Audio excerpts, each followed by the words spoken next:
യേശുവേ, ഈ ആദ്യ വെള്ളിയാഴ്ച ദിവസം ഈ സ്ഥലത്ത് വന്നു ചേർന്നിട്ടുള്ള എല്ലാ പ്രിയപ്പെട്ടവരെയും, ആയിരക്കണക്കിന് ആളുകൾ ഈ ശബ്ദം ഇന്ന് കേൾക്കുന്നുണ്ട്, ഈ പ്രാർത്ഥന സ്വീകരിക്കുന്നുണ്ട്. ഒരുപാട് പ്രതീക്ഷയോടെയാണ് ഓരോരുത്തരും ഇവിടെയുള്ളത്. എൻ്റെ ജീവിതത്തിൽ ദൈവം ഇടപെട്ടിരുന്നെങ്കിലെന്ന് എല്ലാം ഒത്തിരി ആഗ്രഹത്തിലാണ് ഇരിക്കുന്നത്. ഇല്ലെങ്കിൽ ആരെക്കൊണ്ട് പറ്റും ഇതുപോലെ ഈ ചൂട് സഹിക്കാൻ, ഇങ്ങനെ തിങ്ങി ഞെരുങ്ങിയിരിക്കാൻ? ആരും തയ്യാറാകത്തില്ല. പ്രവർത്തിക്കുന്നൊരു ദൈവ സാന്നിധ്യം ഇവിടെയുണ്ട്.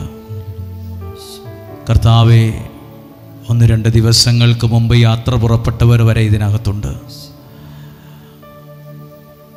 ഒരുപാട് അകലെ നിന്ന് തിങ്കളാഴ്ചയും ചൊവ്വാഴ്ചയും ഒക്കെ വന്ന് റൂമെടുത്ത് താമസിക്കുന്നവരുണ്ട് പുറത്ത്. ദൈവവചനത്തിലൂടെ അനുഗ്രഹിക്കപ്പെടുമെന്ന വലിയ ബോധ്യമാണത്. കണ്ണുകളടച്ച് പ്രാർത്ഥിക്കുമ്പോൾ, പല സ്ഥലങ്ങളിലും പോകുമ്പോൾ ചിലരെങ്കിലും ചോദിക്കും, എന്താണ് നിയോഗത്തിൽ പ്രാർത്ഥിക്കുന്നത്? എന്താണ് ഉദ്ദേശിക്കുന്നത്? എന്തിനാണ് ആ പേരൊക്കെ ഇട്ടത്? അതിൻ്റെ കാരണം അതൊരു വിശ്വാസമാണ്. എന്ത് വിശ്വാസം? ഇത് കെട്ടിയിട്ട വള്ളം തുഴയുന്ന രീതിയിലുള്ള പ്രാർത്ഥനയല്ല. ഏത് കെട്ടിനെയും അഴിച്ച് ജീവിതത്തെ മുന്നോട്ട് നയിക്കുന്ന ശക്തമായ പ്രാർത്ഥനയാണ്. ഇന്ന് കേൾക്കുന്ന വചനം ഇവിടെ ഇരുന്നുകൊണ്ട് നിങ്ങളുടെ വീടിന് വേണ്ടി ആ വചനം വിശ്വസിച്ചേറ്റെടുക്കണം. നിങ്ങളുടെ തലമുറകൾക്ക് വേണ്ടി, കുഞ്ഞുങ്ങൾക്ക് വേണ്ടി ആ വചനം വിശ്വാസത്തോടെ ഇവിടെ ഇരുന്നുകൊണ്ട് അത് ഏറ്റെടുക്കണം. അപ്പോൾ തന്നെ നിങ്ങൾ പ്രാർത്ഥിക്കുന്ന വിഷയങ്ങളുമായി ബന്ധപ്പെട്ട് ദൈവത്തിൻ്റെ പ്രവൃത്തികൾ സംഭവിക്കും. തുടർന്നുള്ള ഓരോ പ്രാർത്ഥനകളും കേൾക്കുമ്പോൾ ഓർത്തേ, കെട്ടിയിട്ട വള്ളം തുഴയുമല്ല, കെട്ടിയിട്ട വള്ളം തുഴയുമല്ല, കെട്ടിയിട്ട വള്ളമല്ല തുഴയുന്നത്. പിന്നെ ഇത് മുന്നോട്ട് നയിക്കുന്ന ശക്തിയാണ്. നമ്മൾ നമ്മുടെ ജീവിതത്തെ ഡിസൈൻ ചെയ്യുകയാണ്. നമ്മുടെ കുടുംബ ജീവിതത്തെ, let us design our life with a heavenly blessing എന്നാണ്. നമുക്കൊരു ദൈവാനുഗ്രഹത്തോടെ നമ്മുടെ ജീവിതത്തെ ഒന്ന് ഡിസൈൻ ചെയ്യാം. കാരണം God is an intelligent architect. God is an intelligent creator. God is an intelligent designer. ദൈവമാണ് ബുദ്ധിമാനായ ഡിസൈനർ. ഇവിടെ ഒരുപാട് ആർക്കിടെക്റ്റ് ഉണ്ടാകാം, ഡിസൈനർമാരുണ്ടാകാം.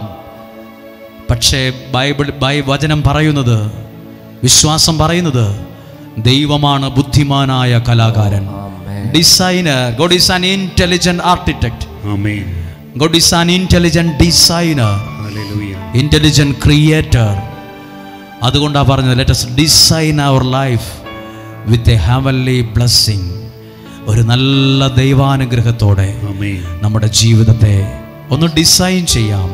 അതുകൊണ്ട് ആ കരങ്ങൾ ഹൃദയത്തോട് ചേർത്ത് പറഞ്ഞ്, എത്ര നല്ലവൻ മതിയായവൻ എന്നെ കരുതുന്ന കർത്താന. ശബ്ദമുയർത്തി പറയാമോ? എത്ര നല്ലവൻ മതിയായവൻ എന്നെ കരുതുന്ന കർത്താനവൻ. പിന്നെ എന്റെ ആവശ്യങ്ങൾ എല്ലാം അറിഞ്ഞിടുന്ന ഏറ്റവും അടുത്ത സഹായകൻ. എന്റെ ആവശ്യങ്ങൾ എല്ലാം അറിഞ്ഞിടുന്ന ഏറ്റവും അടുത്ത സഹായകൻ. ആമേൻ. വിശ്വസിക്കുന്നു. ആമേൻ, ആമേൻ. ഇരിക്കാമോ?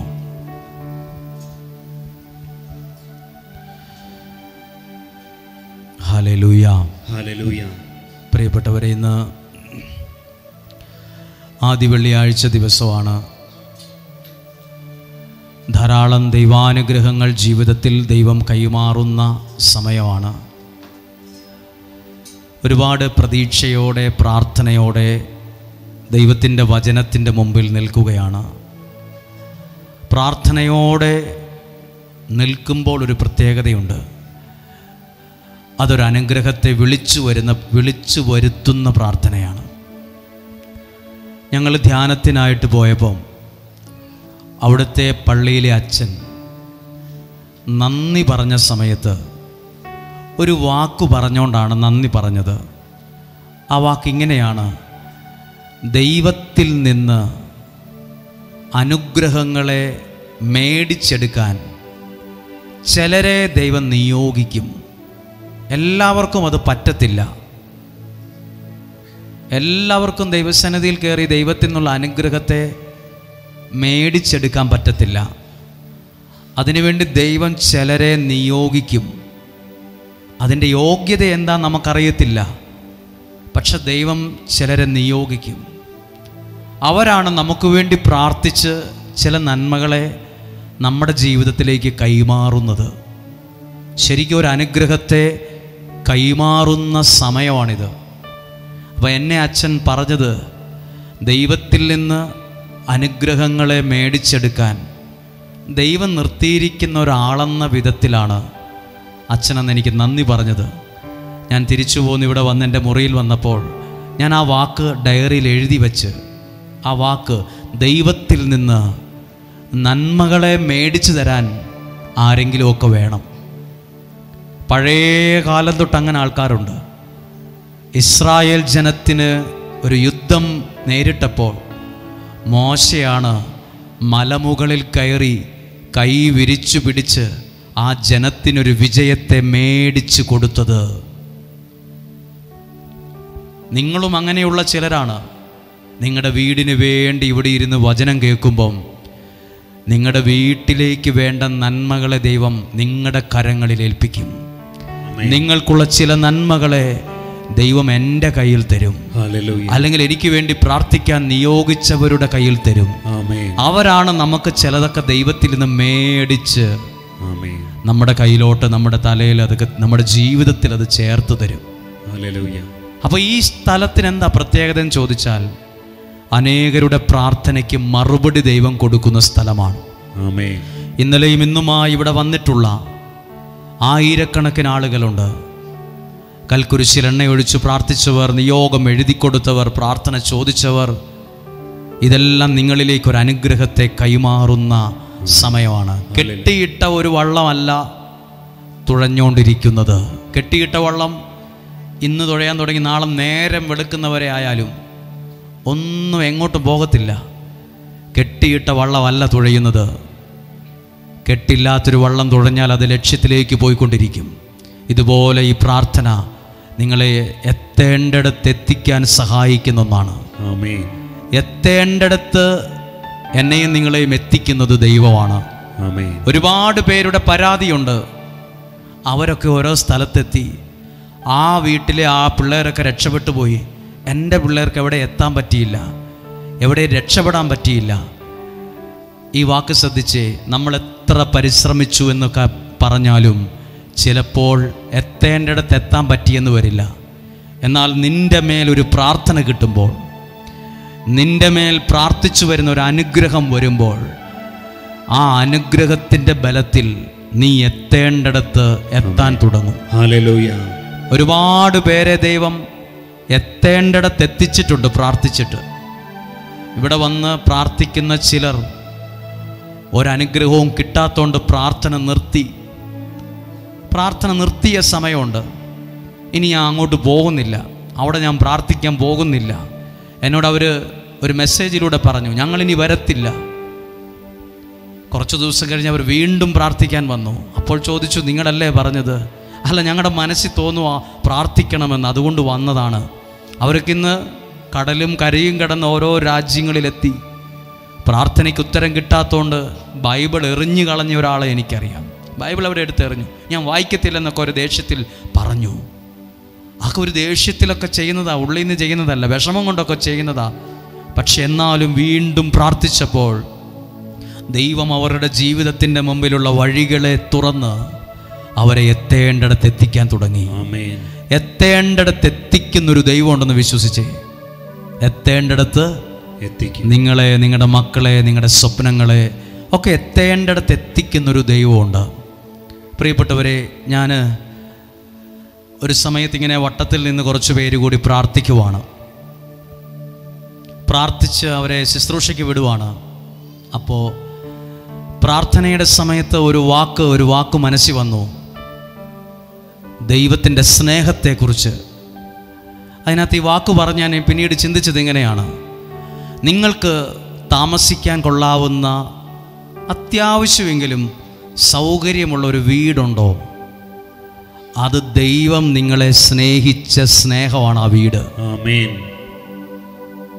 നിങ്ങൾക്ക് അത്യാവശ്യമൊക്കെ സഞ്ചരിക്കാൻ ഒരു ചെറിയ കാറേലും ഉണ്ടോ? ഇപ്പം ഒരു ചെറിയ വണ്ടിയുള്ളൂ. അപ്പുറത്തുള്ളവർക്കൊക്കെ വലിയ വണ്ടിയുണ്ട്, എന്നാലും നമുക്ക് ചെറിയ വണ്ടിയുള്ളൂ. ഏതാണ്? ദൈവം എന്നെ സ്നേഹിച്ച സ്നേഹമാണ് ആ ചെറിയ വാഹനം. എനിക്കിപ്പം വലിയ ആരോഗ്യ പ്രശ്നങ്ങളൊന്നുമില്ല, അത്യാവശ്യം ആരോഗ്യമുള്ളൊരു ശരീരം ഉണ്ടെന്നിരിക്കട്ടെ. ആരോഗ്യമുള്ള ശരീരം, നടക്കാൻ പറ്റുന്നുണ്ട്, ഉറങ്ങാൻ പറ്റുന്നുണ്ട്. അത് ദൈവം നിങ്ങളെ സ്നേഹിച്ച സ്നേഹമാണ്. നമ്മളിപ്പോൾ കൈയടിച്ചൊക്കെ പാട്ട് പാടി, നമുക്ക് കൈയൊക്കെ നമുക്ക് മനസ്സിൽ തോന്നുന്ന കൈയൊക്കെ അടിക്കാൻ പറ്റും. ചിലർക്ക് ചില ശാരീരിക ബുദ്ധിമുട്ട്, ചില ഹാർട്ട് അറ്റാക്കൊക്കെ വന്ന് അവരുടെ ഒരു ഭാഗം തളർന്നുപോയി. അവർ വിചാരിക്കുന്നവരുടെ കൈ പോലും ഇങ്ങനെ അനക്കാൻ പറ്റത്തില്ല, കാലനക്കാൻ പറ്റത്തില്ല, പാരലൈസായിപ്പോയി. അവരെ ഇങ്ങനെ പിടിച്ചു നിന്നാലും രണ്ടുപേർ അപ്പുറവും ഇപ്പുറവും നിന്നാലാണ് അനങ്ങുന്നത് പോലും. ചിലർക്ക് കാല് മരച്ചിരിക്കുവാണ്, കാല് കുത്തിന്നറിയത്തില്ല, ആണി കയറിയാലും കല്ല് കയറിയാലും അറിയില്ല. അപ്പോൾ എനിക്ക് നടക്കാൻ പറ്റുന്നു, കൈയടിക്കാൻ പറ്റുന്നു, അത് ദൈവത്തിൻ്റെ സ്നേഹമാണ്. എല്ലാ കാര്യവും ചിന്തിച്ചേ. നിങ്ങൾക്ക് നല്ല ഭക്ഷണമൊക്കെ ചില സമയത്ത് കഴിക്കാൻ ഭാഗ്യം കിട്ടി, നല്ല ഹോട്ടലിൽ പോയി നല്ലൊരു ഭക്ഷണം. നമ്മൾ ചില നല്ല ഭക്ഷണം കഴിക്കുമ്പം ചില ആളുകൾ നമ്മുടെ പാത്രത്തിലേക്ക് കൊതിയോടെ നോക്കും. ചിലപ്പോൾ നമ്മൾ ഫാമിലിയായൊക്കെ ആയിരിക്കും നിങ്ങൾ ഭക്ഷണമൊക്കെ കഴിക്കുന്നത്. ആവശ്യത്തിലധികം ഭക്ഷണം ഉള്ളപ്പോൾ നമ്മുടെ സൈഡിൽ കൂടി ഇങ്ങനെ ചിലപ്പോൾ ചെറിയ ഭക്ഷണമൊക്കെ കഴിച്ചിട്ട് പോകുന്നവർ നമ്മുടെ പാത്രത്തിലേക്ക് നോക്കും കൊതിയോടെ. ഞാൻ കണ്ടിട്ടുണ്ടത്. നമുക്കറിയാം, ഒരു അസൂയ കൊണ്ട് നോക്കിയതല്ല, കൊതിയോടെയാണ് നോക്കിയത്. ചിലർക്ക് നല്ല ഭക്ഷണം കഴിക്കാൻ ഭാഗ്യമില്ല. നല്ല ഭക്ഷണം കഴിച്ചിട്ടുണ്ടോ? അത് ദൈവത്തിന് നിന്നോടുള്ള സ്നേഹമാണ്. പാസ്പോർട്ട് എടുത്ത് നോക്കിയിട്ട് പറയാം, എനിക്ക് കാനഡയ്ക്കുള്ള വിസ വന്ന്, എനിക്ക് ഇന്ന രാജ്യത്ത് പോകാനുള്ള വിസ വന്ന്. ഞങ്ങൾ കൊടുത്തവരൊക്കെ പലരും റിജക്റ്റായ സമയത്താണ് ഇത് കിട്ടിയത്. അത് ദൈവം നിന്നെ സ്നേഹിച്ച സ്നേഹമാണ്. ആ വിസ വന്നതേ വിവാഹം നടക്കുകയല്ലെന്നാണ് വിചാരിച്ചത്, പക്ഷെ വിവാഹം നടന്നു. ഒരു ജീവിത പങ്കാളി ജീവിതത്തിൽ വന്നു. ദൈവം നിങ്ങളെ സ്നേഹിച്ച സ്നേഹമാണ് ആ ജീവിതം പോലും. അനുഗ്രഹമുള്ള മക്കൾ, ദൈവം നിങ്ങളെ സ്നേഹിച്ച സ്നേഹമാണ്. ഇങ്ങനെ ചിന്തിക്കുമ്പോൾ ഈ ശുശ്രൂഷ ദൈവത്തിൻ്റെ സ്നേഹമാണ്. പാടുന്ന പാട്ടുകാർ ദൈവത്തിൻ്റെ സ്നേഹമാണ്. അല്ലെങ്കിൽ ഇരിക്കുന്ന ഇവിടെ ഇത്രയും പേര് ഇതിനകത്തിരിക്കുന്നത് ദൈവത്തിൻ്റെ സ്നേഹമാണ്. ദൈവസ്നേഹത്തിലാണ് നമ്മൾ നിൽക്കുന്നത്. ഇവിടെ മതിൽക്കെട്ടുകളില്ല. ആർസിക്കാരനാണോ, യാക്കോബായക്കാരനാണോ, ഓർത്തഡോക്സ് പള്ളിയിലാണോ അദ്ദേഹം പോകുന്നത്, CSI പള്ളിയിലാണോ പോകുന്നത്, മാർത്തോമ പള്ളിയിലാണോ പോകുന്നത്, മലങ്കര പള്ളിയിലാണോ പോകുന്നത്, ലാറ്റിൻ പള്ളിയിലാണോ പോകുന്നത്, അതോ വേറെ മതത്തിൽപ്പെട്ട ഒരാളാണോ? ഇവിടെ ഒറ്റ മതിലേ ഉള്ളൂ, അത് ദൈവസ്നേഹത്തിൻ്റെ മതിലാണ്. വേറെ ചെറിയ ചെറിയ മതിലുകളില്ല. നമ്മൾ ഒരു കുടക്കീഴിൽ നിൽക്കുന്നവരാണ്. ഒന്നുമല്ലേലും എല്ലാ ദിവസവും ആയിരങ്ങൾക്ക് വേണ്ടി കരങ്ങൾ ഉയർത്തുന്ന ഒരു സ്ഥലമാണിത്. ദൈവത്തിൽ നിന്ന് അനുഗ്രഹങ്ങളെ മേടിച്ചെടുക്കാൻ, പ്രാർത്ഥനയിൽ നിൽക്കാൻ ദൈവം നിയോഗിച്ച ചില മനുഷ്യരിവിടെയുണ്ട്. ഒരു നിമിഷം നിങ്ങളുടെ കണ്ണുകളെ അടച്ച് നിങ്ങളുടെ ജീവിതത്തിൽ ദൈവം സ്നേഹിച്ച എല്ലാ സ്നേഹങ്ങളെയും നന്ദിയോടെ ഒന്നോർത്തേ, നന്ദിയോടെ ഒന്നോർത്തേ. ഇരിക്കുമ്പോൾ മടുപ്പും ക്ഷീണവും കാറ്റിൻ്റെ കുറവും ആവിയും പരവേശമൊക്കെ ഉണ്ടെങ്കിലും ദൈവവചനം കേൾക്കാൻ നിങ്ങൾ കാണിക്കുന്ന വിലയുള്ള താല്പര്യത്തെ ലോകത്തിൻ്റെ ഏതു രാജ്യങ്ങളിലോ ഏതു ദേശത്തോ ഏതു നാട്ടിലോ സ്വദേശത്തോ വിദേശത്തോ അയൽവക്കത്തോ അടുത്തോ ദൂരെയോ എവിടെയുമാകട്ടെ, ദൈവം സ്നേഹിച്ച കുറേ സ്നേഹങ്ങൾ ജീവിതത്തിലുണ്ട്. പേഴ്സ് എടുത്ത് നോക്കുമ്പോൾ അതിനകത്ത് 450 രൂപയേ ഉള്ളൂ. 450 രൂപയുണ്ടോ? വേണ്ട. 10 രൂപയുണ്ടോ? 100 രൂപയുണ്ടോ? കുറച്ച് ചില്ലറയുള്ളോ? 10 രൂപയാ, 100 രൂപയാ, 200, 500 നോക്കിയിട്ട് എല്ലാ ദിവസവും ഇതെന്നെ ദൈവം സ്നേഹിച്ച സ്നേഹമാണ് ഈ പണം പോലും. ദൈവം സ്നേഹിച്ച സ്നേഹമാണ് ഈ ആരോഗ്യം. ദൈവം സ്നേഹിച്ച സ്നേഹമാണ് ഇതെല്ലാം. ഹല്ലേലൂയ. അതുകൊണ്ടാ ഇത്ര നല്ലവൻ, മതിയായവൻ. ആ വാക്കിൽ തന്നെ അതിന് അർത്ഥമുണ്ട്. ഒന്നെല്ലാവരും അധരങ്ങളെ തുറന്ന് ഇത്ര നല്ലവൻ, മതിയായവൻ ഒന്ന് പറഞ്ഞേ. പിന്നെയോ മതിയായവൻ, എന്നെ കരുതുന്ന കർത്തനവൻ. നിങ്ങളുടെ മക്കൾക്ക് വേണ്ടി പാടിക്കേ. എത്ര നല്ല ആ നിയോഗം സാധിച്ചു കിട്ടാൻ പാടിക്കേ. ആ രോഗ സൗഖ്യമാകാൻ പ്രാർത്ഥിച്ച് എന്നെ കരുതുന്ന ആ സകല ബന്ധനങ്ങളും മാറാൻ പ്രാർത്ഥിച്ച് എന്റെ കുടുംബം, എന്റെ ജീവിതം, എന്റെ ഭാവി, എന്റെ മക്കളുമായി ബന്ധപ്പെട്ട വിഷയങ്ങൾ സകലതിനേൽപ്പിച്ച് പ്രാർത്ഥിക്കുന്നു. എന്റെ ആവശ്യങ്ങൾ എല്ലാം അറിഞ്ഞിടുന്ന ഏറ്റവും അടുത്ത സഹായകൻ എന്ന് പറഞ്ഞേ. ഹല്ലേലൂയാ, ഹല്ലേലൂയാ, ഹല്ലേലൂയ. ഒരു വചനം വായിക്കുവാണ്. വിശുദ്ധ യോഹന്നാന്റെ സുവിശേഷം 10-ാം അധ്യായം 10-ാമത്തെ വാക്യം. ഈ ആദ്യ വെള്ളിയാഴ്ച ദിവസം ഒന്ന് ശ്രദ്ധിച്ചു കേൾക്കുവാണ്. ഒന്ന് വായിക്കാമോ? മോഷ്ടിക്കാനും കൊല്ലാനും നശിപ്പിക്കാനുമാണ് കള്ളൻ വരുന്നത്. 3 കാര്യം എഴുതിയിട്ടുണ്ട്. മോഷ്ടിക്കാൻ, പിന്നെ കൊല്ലാൻ, നശിപ്പിക്കാൻ. എന്താണ് അവ ഉദ്ദേശിച്ചത്? എന്ത് മോഷ്ടിക്കാനാണ്? നമ്മുടെയൊക്കെ ജീവിതത്തിൽ കുറച്ച് നമ്മൾ പറയില്ലേ, നല്ല സമാധാനമുള്ളൊരു വീടാണ് എൻ്റേത്. ശ്രദ്ധിച്ചില്ലെങ്കിൽ നിങ്ങളുടെ വീട്ടിലെ സമാധാനം പിശാച് മോഷ്ടിച്ചുകൊണ്ട് പോകും. ഞങ്ങൾ ഭാര്യയും ഭർത്താവും മക്കളും നല്ല ഐക്യത്തിലായിരുന്നു. ഇപ്പോൾ എന്നാന്നറിയില്ല, ഭയങ്കര വഴക്കാണ്. ആ ഉള്ള സന്തോഷം ആരോ മോഷ്ടിച്ചുകൊണ്ട് പോയിട്ടുണ്ട്. ചിലതൊക്കെ നമ്മളിൽ നിന്ന് നഷ്ടപ്പെട്ടു പോയിട്ടുണ്ട്. എന്തു നല്ല മനുഷ്യനായിരുന്നു, ഇതെന്തോ ഒരു സ്വഭാവമായി. ഇപ്പം ഇയാൾക്കെന്താ എന്തെങ്കിലും ഭ്രാന്ത് വല്ലതും ഉണ്ടോ ആവോ, നിങ്ങൾക്കെന്തോ പ്രശ്നമുണ്ടെന്നൊക്കെ നമ്മളെ നോക്കിയിട്ട് പറയില്ലേ, നിനക്കെന്തോ കാര്യമായ പ്രശ്നമുണ്ട്, വല്ല ആശുപത്രിയിൽ പോയി ചികിത്സിക്കുക, നീ വല്ല കൗൺസിലിങ്ങിനൊക്കെ പോയിട്ട്. എന്തൊരു സ്വഭാവമാണിത്, നീ പണ്ട് 2 വർഷം മുമ്പ് ഇങ്ങനെ അല്ലായിരുന്നു, നിൻ്റെ നല്ല ഒരു സ്വഭാവം നിനക്കുണ്ടായിരുന്നു, അത് എന്തോ കള്ളൻ മോഷ്ടിച്ചിട്ടുണ്ട്. നിങ്ങളിലെ നല്ലതിനെയാണ് മോഷ്ടിച്ചുകൊണ്ട് പോകുന്നത്. പലതും മോഷ്ടിച്ചുകൊണ്ട് പോകുന്നതുകൊണ്ടാണ് ഇന്ന് ആ സ്ഥാനത്ത് ദുഃഖം, നിരാശ, സങ്കടം, വഴക്ക്, ദേഷ്യം. ചിലർ പറയില്ലേ, എന്നാന്നറിയില്ല, ഞങ്ങൾ സെറ്റാകുന്നില്ല. പണ്ട് ഭയങ്കര സ്നേഹമായിരുന്നു, ഞങ്ങൾ സിങ്ക് ആകുന്നില്ല, സെറ്റാകുന്നില്ല. അത് ഈ അടുത്ത കാലത്ത് കയറി വന്നത് ആ വാക്ക്. എന്തൊക്കെയോ നന്മകൾ നിങ്ങളുടെ ജീവിതത്തിൽ നിന്ന്, ആ കുടുംബാന്തരീക്ഷത്തിൽ നിന്ന് കള്ളൻ മോഷ്ടിച്ചുകൊണ്ട് പോയോണ്ടാ അത് അവിടെ കയറി ഇരിക്കുന്നത്. അതിനെ തിരിച്ചു പിടിക്കണം. കള്ളൻ വന്നത് എന്തിനൊക്കെയാ? മോഷ്ടിക്കാനും കൊല്ലാൻ, നിന്റെ നന്മയെ ഇല്ലാതാക്കാൻ, നിന്റെ ഭാവിയെ, ആ നല്ല ഭാവിയെ നശിപ്പിക്കാൻ. എന്നാ കള്ളം വരും, നല്ല ഉദ്ദേശമല്ല. നശിപ്പിക്കാനും കൊല്ലാനും നശിപ്പിക്കാനും, പിന്നെ കൊല്ലാനും നശിപ്പിക്കാനുമാണ്.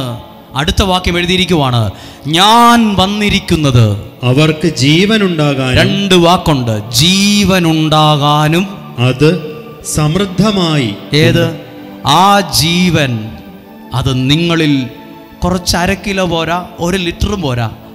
അവിടെ ഒരു വാക്കുണ്ട്, മലയാളത്തിൽ വാക്ക് അഡ്ജക്റ്റീവായി വെച്ചിട്ടുണ്ട്. അഡ്ജക്റ്റീവാണത്. ജീവൻ ഉണ്ടാകാനും, അത് ഉണ്ടാകാനും എന്നല്ല, ജീവൻ ഉണ്ടാകാനും ഒരു അഡ്ജക്റ്റീവാണ്. അത് സമൃദ്ധിയായിട്ടതുണ്ടാകാനുമാണ്. ആമേൻ. ഹല്ലേലൂയ. ഈ വചന ശുശ്രൂഷയിൽ പങ്കെടുക്കുന്ന നിങ്ങളിൽ ദൈവവചനത്തിലൂടെ കൈമാറുന്നൊരു ജീവനുണ്ട്. ആ ജീവൻ്റെ സമൃദ്ധിയുണ്ട്. അതെൻ്റെ വീട്ടിൽ വേണം. ജീവൻ, ഞാനൊരു കുഞ്ഞു ഉദാഹരണം നിങ്ങളുടെ ശ്രദ്ധയിൽ കൊണ്ടുവരാം. നോമ്പ് കാലമാണ്. നോമ്പെടുത്തവർ കാണും, എടുക്കാത്തവർ കാണും. 2 ദിവസം എടുത്ത് വീണ്ടും നോമ്പൊക്കെ പോയവർ കാണും. എന്തായാലും പ്രാർത്ഥനയോടെ ഇരിക്കുക. കർശനമായി നോമ്പെടുത്തവർ കാണും. നമ്മൾ വീട്ടിൽ മീൻ കറി വെക്കാറുണ്ട്, ഇല്ലേ?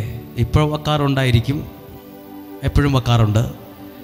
നമ്മുടെ വീട്ടിലെ കുളത്തിൽ നിന്നും തോട്ടിൽ നിന്നും പുഴയിൽ നിന്നും പിടിച്ച മീനായിരിക്കില്ല എപ്പോഴും കറി വെക്കുന്നത്.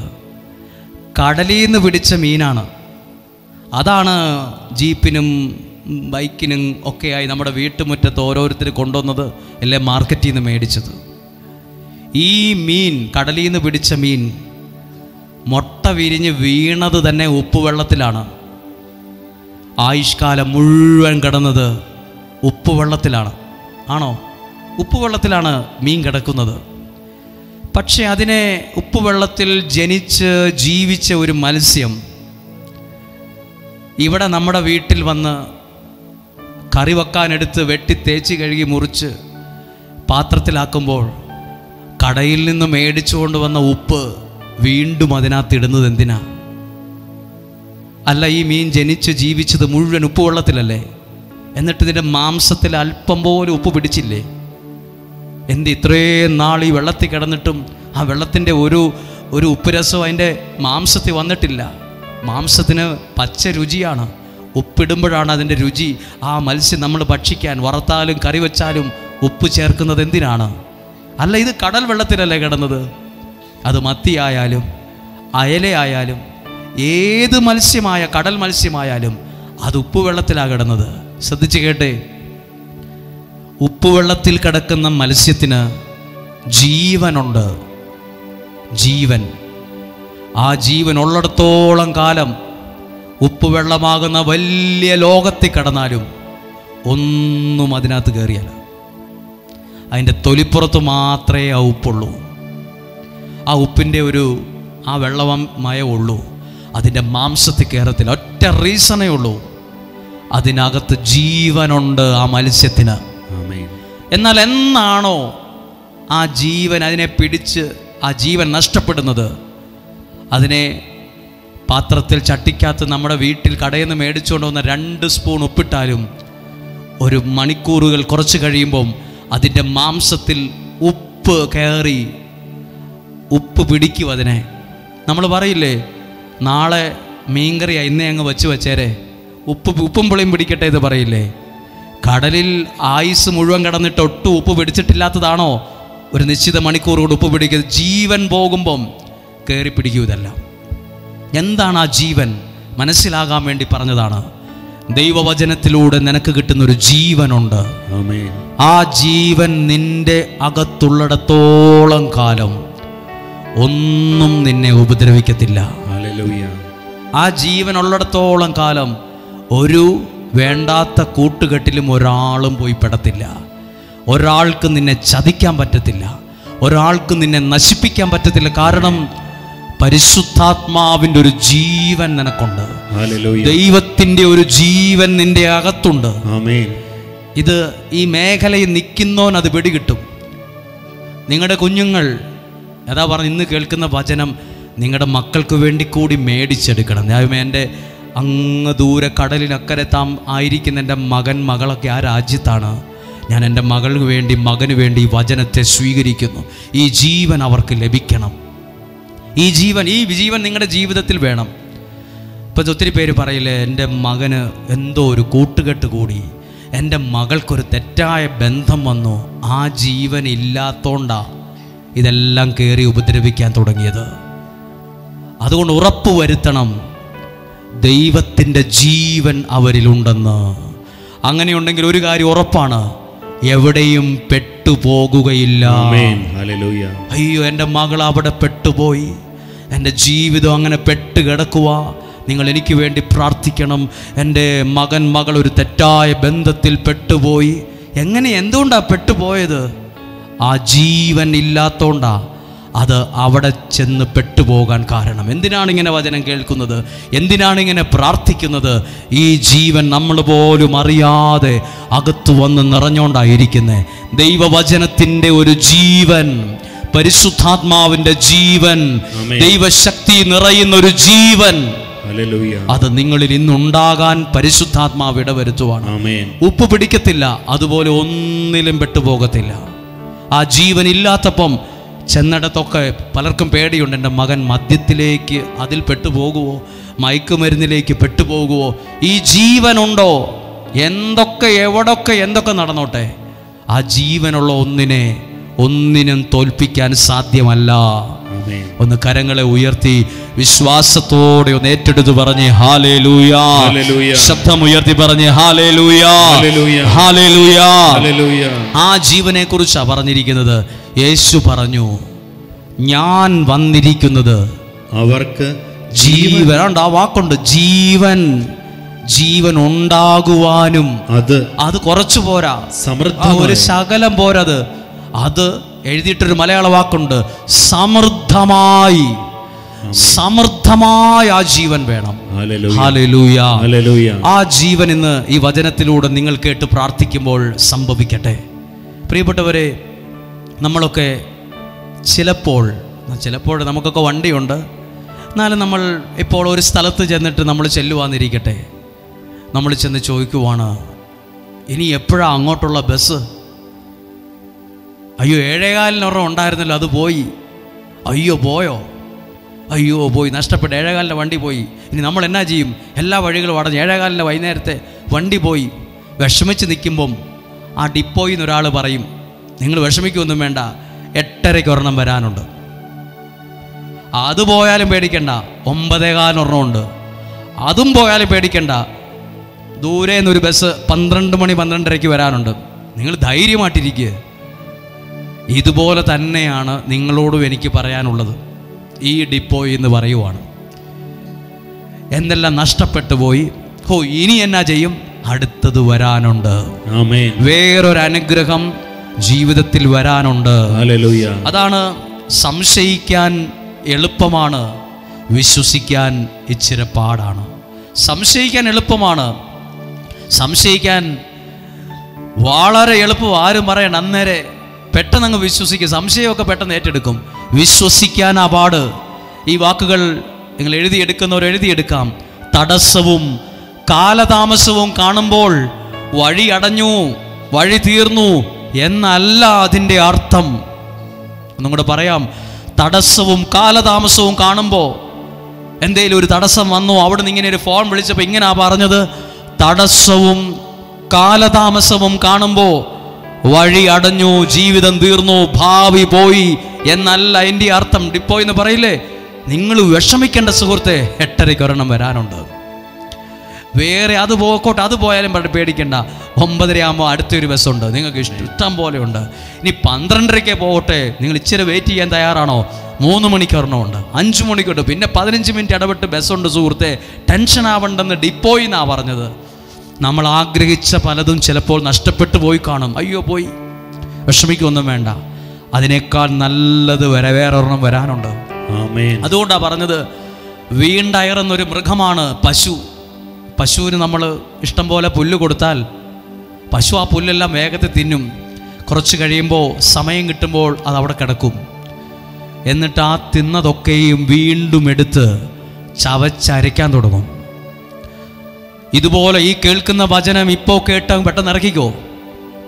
നാളെ ഒരു സമയത്ത്, ഇന്ന് വൈകുന്നേരമോ നാളെ വീട്ടിലെത്തുമ്പോഴോ ഒറ്റയ്ക്ക് ഇരിക്കുമ്പോഴോ സഞ്ചരിക്കുമ്പോഴോ ഒക്കെ ഇതൊന്നും കൂടെ പശുവിനെ പോലെ ഒന്നും കൂടെ ഒന്ന് വീണ്ടും അരയ്ക്കണം. ചെറിയ കാര്യമാണ്. ഞാൻ കണ്ട ഒരു കാര്യമാണ്. ഒരാൾ ഒരു ബസ് പോയി എന്ന് പറഞ്ഞ് ഭയങ്കര വിഷമിച്ചിരിക്കുമ്പോൾ ആ ഉത്തരവാദിത്തപ്പെട്ട ഒരാൾ പറയുക, നിങ്ങൾ വിഷമിക്കേണ്ട സുഹൃത്തെ, ബസ് വരാനുണ്ട്, ഇച്ചിരി സമയം ഒന്ന് വെയിറ്റ് ചെയ്താൽ മതി. ഇതുപോലെ തന്നെയാ ജീവിതത്തിൽ വരാനുള്ള ഒരുപാട് ഒരു ബസ് പോലും വരാനുണ്ട്, ഇഷ്ടംപോലെ വണ്ടി വരാനുണ്ട്. നിങ്ങൾ വെയിറ്റ് ചെയ്യുക. ഇതുപോലെ ഇവിടെ ഇരിക്കുന്ന ഓരോരുത്തരും വഴി അടഞ്ഞു, എല്ലാം അവസാനിച്ചു, തീർന്നു, പ്രാർത്ഥിച്ചിട്ട് കാര്യമില്ല, പ്രാർത്ഥിക്കാതിരുന്നാൽ പിന്നെ ബെറ്റർ ആയിരുന്നു ഒക്കെ തോന്നിപ്പോകും. ഒറ്റപ്പെട്ടെന്നും വേണ്ടെന്നും വരെ തോന്നിപ്പോകും. ഈ പ്രാർത്ഥനയൊന്നും വേണ്ടെന്ന് പല പ്രാവശ്യവും തോന്നും. പ്രാർത്ഥിച്ചിട്ട് ഒരു ഗുണവും ഇല്ലെന്ന് മനസ്സിൽ നല്ലതുപോലെ പ്രചോദനം തോന്നും. ഇങ്ങനെയൊക്കെ തോന്നിയാൽ ഓർത്തോ, വേറൊരു അനുഗ്രഹം നിന്റെ ജീവിതത്തിൽ വരാനുണ്ട്. നിന്റെ അകത്തേക്ക്, നിന്റെ അടുത്തേക്ക് അത് വരും. നീ വെയിറ്റ് ചെയ്യ്, ഇച്ചിരി വെയിറ്റ് ചെയ്യ്. ചിലപ്പോൾ പ്രാർത്ഥനയോടെ വെയിറ്റ് ചെയ്യേണ്ടി വരും. എന്നെക്കാളും മുമ്പിൽ വന്നവർ വേറെ വണ്ടിക്ക് കയറി പോയൊരു വിഷമം കാണാം. അവർക്കൊക്കെ വണ്ടി കിട്ടി, സാരമില്ലെന്നേ. നിനക്കതിനേക്കാൾ ഇരുന്ന് പോകാൻ പറ്റിയ, സുരക്ഷിതമായി പോകാൻ പറ്റിയ വണ്ടി വരും, ഒരു ബസ് വരും. നീ ഇവിടെ വെയിറ്റ് ചെയ്യ്, ഇവിടെ ഇരിക്കുക, ഇവിടെ ഇരുന്നോ, കുറച്ചു നേരം ഇവിടെ ഇരിക്കുക. വണ്ടിയുടെ കാര്യത്തിൽ മാത്രമല്ല, ബസ്സിൻ്റെ കാര്യത്തിൽ മാത്രമല്ല, സ്വർഗത്തിൽ ദൈവം തരുന്ന ചില അനുഗ്രഹങ്ങൾ വരാനുണ്ട്. ഒന്ന് വിശ്വസിച്ച്, വരാനുണ്ട്. നന്മകൾ വരാനുണ്ട്. ആരാ പറഞ്ഞത് എല്ലാം അവസാനിച്ചു എന്ന്? Let us design our life with a heavenly blessing. ഇതെന്തിനാണെന്നറിയാമോ? ദൈവാനുഗ്രഹത്തോടെ ഒരു ജീവിതം ഡിസൈൻ ചെയ്തെടുക്കുക. ദൈവാനുഗ്രഹമുള്ള ഒരു ഭാവിയെ ഡിസൈൻ ചെയ്തെടുക്കുവാണ്. ഒരു നല്ല നാളേക്ക് വേണ്ടി ജീവിതത്തെ ഡിസൈൻ ചെയ്യുന്ന സ്ഥലമാണിത്. നല്ലൊരു അനുഗ്രഹം വരാനുണ്ട്. ഓ, ഞാൻ 5-6 പ്രാവശ്യം എഴുതി തോറ്റു, ഇനി എഴുതണോ? വരാനുണ്ടെന്നേ നിന്റെ ജീവിതത്തിലേക്ക് ഒരു അനുഗ്രഹം. മനസ്സ് മടുത്ത് പുറകോട്ട് പോകല്ലേ. ഓ, ആ സ്ഥലം വിറ്റുപോയി, അത് ശരിയായില്ല, ആ ജോലി കിട്ടിയില്ല, ആ പാസ്പോർട്ട് റിജക്റ്റ് ആയി, സാരമില്ല, അതിനേക്കാൾ നല്ലത് നിന്റെ അടുത്തേക്ക് വരാനുണ്ട്. ഓ, ആ കല്യാണം മാറിപ്പോയി, സാരമില്ല, അത് പോട്ടെ, പോയത് പോട്ടെ, നല്ലത് വരാനുണ്ട്. ഒന്ന് ശ്രദ്ധിച്ചേ, നമ്മുടെ ഈ ശരീരം തന്നെ ഒരു കാര്യം പഠിപ്പിക്കുന്നുണ്ട്. ശരീരം തന്നെ, നമ്മുടെ കാല് നിൽക്കുമ്പോഴോ കാലുകൾ ഒരേപോലെ, നടക്കുമ്പോൾ ഒരു കാല് മുന്നിലും ഒരു കാല് പുറകിലുമാണ്. പുറകിലായി പോയ കാല് ഒരിക്കലും കരയത്തില്ല. അയ്യോ, ഞാൻ പുറകിലായിപ്പോയി, എൻ്റെ അവസ്ഥ എന്നും മോശമാ. പുറകിലെ കാല് കരഞ്ഞ് നമ്മളോട് പറയില്ല, ഈ കാലെന്തോ ശാപമുള്ളതാ, എപ്പോഴും പുറകില. പിറകിലായി പോയ കാലിനറിയാം സെക്കൻഡുകൾക്കുള്ളിൽ ഈ കാല് മുന്നിലെത്തുന്നു. ഇതുപോലെ തന്നെ ശരീരം തന്നെ നമ്മളെ പഠിപ്പിക്കുന്നതാ. നടക്കുന്നത് എങ്ങനെയാ? നടക്കുന്ന നമ്മൾ ഒരു കാല് മുന്നിൽ ഒരു കാല് പിറകിലുമാണ്.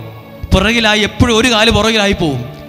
സെക്കൻഡുകൾക്കുള്ളിൽ മാറി മറിഞ്ഞുകൊണ്ടിരിക്കും. പിറകിലായ കാലം മുന്നിലെത്തും, ഇപ്പം പിറകിലായ കാലം മുന്നിലെത്തും, ഇപ്പൊ പുറകിലായ ജീവിതവും മുന്നിലെത്തും. കാല് മാത്രമല്ല, ശരീരം തന്നെ ചില കാര്യങ്ങൾ നമ്മളോട് നമ്മളത് ശ്രദ്ധിക്കത്തില്ല. പിറകിലായ കാല് കരയുന്നത് കണ്ടിട്ടുണ്ടോ? ഓ, എൻ്റെ ജീവിതമൊക്കെ എന്നും പുറകിലാ, ഭാഗ്യം കെട്ട കാലാ എൻ്റേത്. കാലൊരിക്കലും കരയത്തില്ല. കാലിന് പോലും, ഈ കാലിനറിയാം ഞാൻ മുന്നിലെത്തും. ഞാൻ ഇന്ന് ഇച്ചിരി പുറകില, അടുത്ത സ്റ്റെപ്പ് ഞാൻ മുന്നില്ല, അടുത്ത സ്റ്റെപ്പ് നിങ്ങൾ മുന്നിലാണ്, അടുത്ത സ്റ്റെപ്പ് പിറകിലല്ല, അടുത്ത സ്റ്റെപ്പ് മുന്നിലാണ്. ഒന്ന് പറഞ്ഞേ ഹല്ലേലൂയ. നല്ല അനുഗ്രഹം വരാനുണ്ടെന്ന് വിശ്വസിച്ച് പറഞ്ഞേ ഹല്ലേലൂയ. നല്ല ഒരു നന്മ ജീവിതത്തിൽ വരാനുണ്ട്, വിശ്വസിച്ച് പറഞ്ഞേ ഹല്ലേലൂയ. ഹല്ലേലൂയ. ഒരിക്കലും ഇങ്ങനെ നെഗറ്റീവ് പറയല്ല. ഒന്നും വരാൻ സാധ്യതയില്ല, ഒന്നും നടക്കാൻ സാധ്യതയില്ല. അയ്യോ, ഞാൻ അങ്ങനാണ്, നെഗറ്റീവ് പറയല്. അപ്പോൾ മണ്ണ് മാന്തി കുഴിയിലോട്ട് പോകുന്നോല. എത്ര നെഗറ്റീവായ സാഹചര്യം കണ്ടാലും വിശ്വാസത്തോടെ പറയണം, എല്ലാം അനുഗ്രഹമാകും. ദൈവം എന്നെ അനുഗ്രഹിക്കും.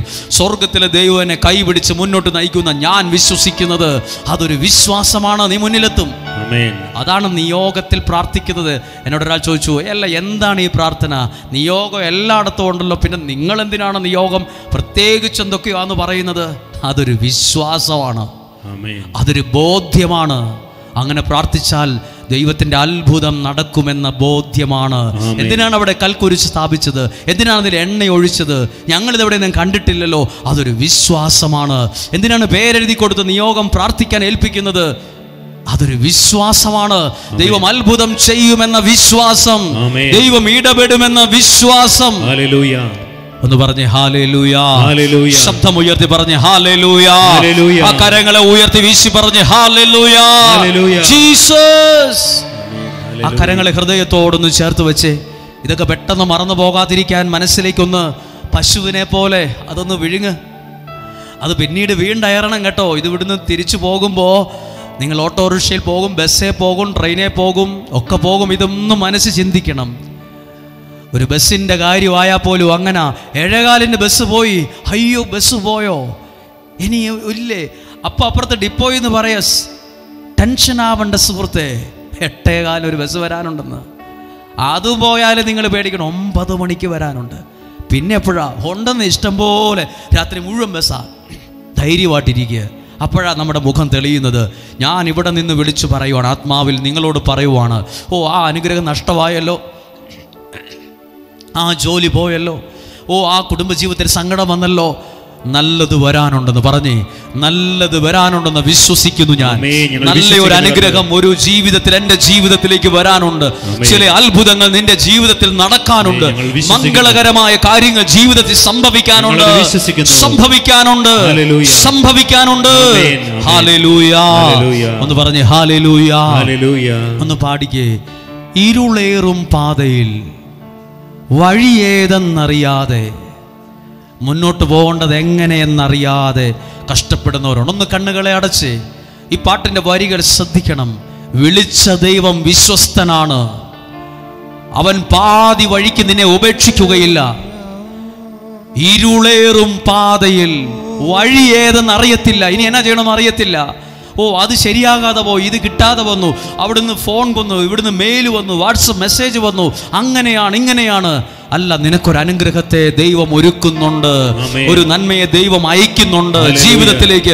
തലമുറകൾക്ക് വേണ്ടി ഇതൊന്ന് ഏറ്റെടുത്തേ, കുടുംബത്തിന് വേണ്ടി ഇതൊന്ന് ഏറ്റെടുത്തേ, നിങ്ങളുടെ സാഹചര്യങ്ങൾക്ക് വേണ്ടി ഇത് ഏറ്റെടുത്തേ.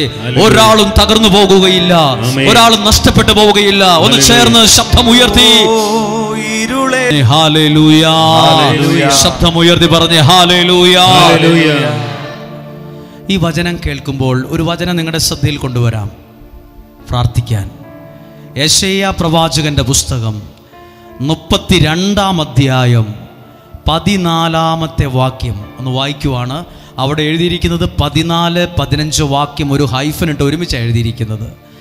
യെശയ്യാ പ്രവാചകന്റെ പുസ്തകം 32-ാം അധ്യായം 14-15 വാക്യം എഴുതിയിരിക്കുന്നത് ഇങ്ങനെയാണ്.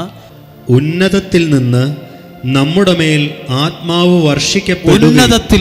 ഉന്നതത്തിൽ നിന്ന് ദൈവത്തിൻ്റെ ആത്മാവ് നിന്റെ മേൽ വർഷിക്കുമ്പോൾ, നിന്റെ മേൽ ദൈവത്തിൻ്റെ അനുഗ്രഹം വരുമ്പോൾ എഴുതിയിരിക്കുവാണ്, മരുഭൂമി ഫലപുഷ്ടിയുള്ള വയലും. അതെങ്ങനെ സംഭവിക്കും? മരുഭൂമി ഫലപുഷ്ടിയുള്ള വയലായി മാറുന്നു. നിസ്സാര കാര്യമല്ല. ഇന്നത്തെ അവസ്ഥ എന്താ? മരുഭൂമിയാണ്. എന്താണ് മരുഭൂമി? ദുബായിലോ മറ്റ് രാജ്യങ്ങളിലൊക്കെ ഇതുപോയി ബന്ധപ്പെട്ട് പോയിട്ടുണ്ടെങ്കിൽ അറിയാം, മരുഭൂമി. അവിടെ ഒരു മരം പോലും കാണാനില്ല. ആയിരക്കണക്കിന് 10,000-കണക്കിന് ഏക്കർ ചുമ്മാ മരുഭൂമി മാത്രം, കുന്നും മലയും ഇങ്ങനെ കിടക്കുക. നമുക്കിന്ന് നോക്കുന്ന പോലെ മരങ്ങൾ ഇവിടുത്തെ പോലെ കാണാൻ പറ്റത്തില്ല. മരുഭൂമി ഏത് കോലത്തിലാകും? ഫലപുഷ്ടിയുള്ള വയലും. ഫലപുഷ്ടിയുള്ള വയലായി മാറുമെന്ന്. കഴിഞ്ഞ പ്രാവശ്യം അതിലെ പോയപ്പോൾ ഉണങ്ങി വരണ്ട കിടന്നത്. ഉന്നതത്തിൽ നിന്നൊരു അനുഗ്രഹം വരുമ്പോൾ ആ ഉണങ്ങി വരണ്ട അവസ്ഥ മാറി അവിടെ ഫലപുഷ്ടിയുള്ളൊരു വയൽ പോലെയാകും. ആമേൻ. എന്തു വരുമ്പോഴാണ്? മഴ പെയ്യുമ്പോഴല്ല. എന്തു വരുമ്പോഴാ? ദൈവത്തിൽ നിന്നൊരു അനുഗ്രഹം വരുമ്പോൾ.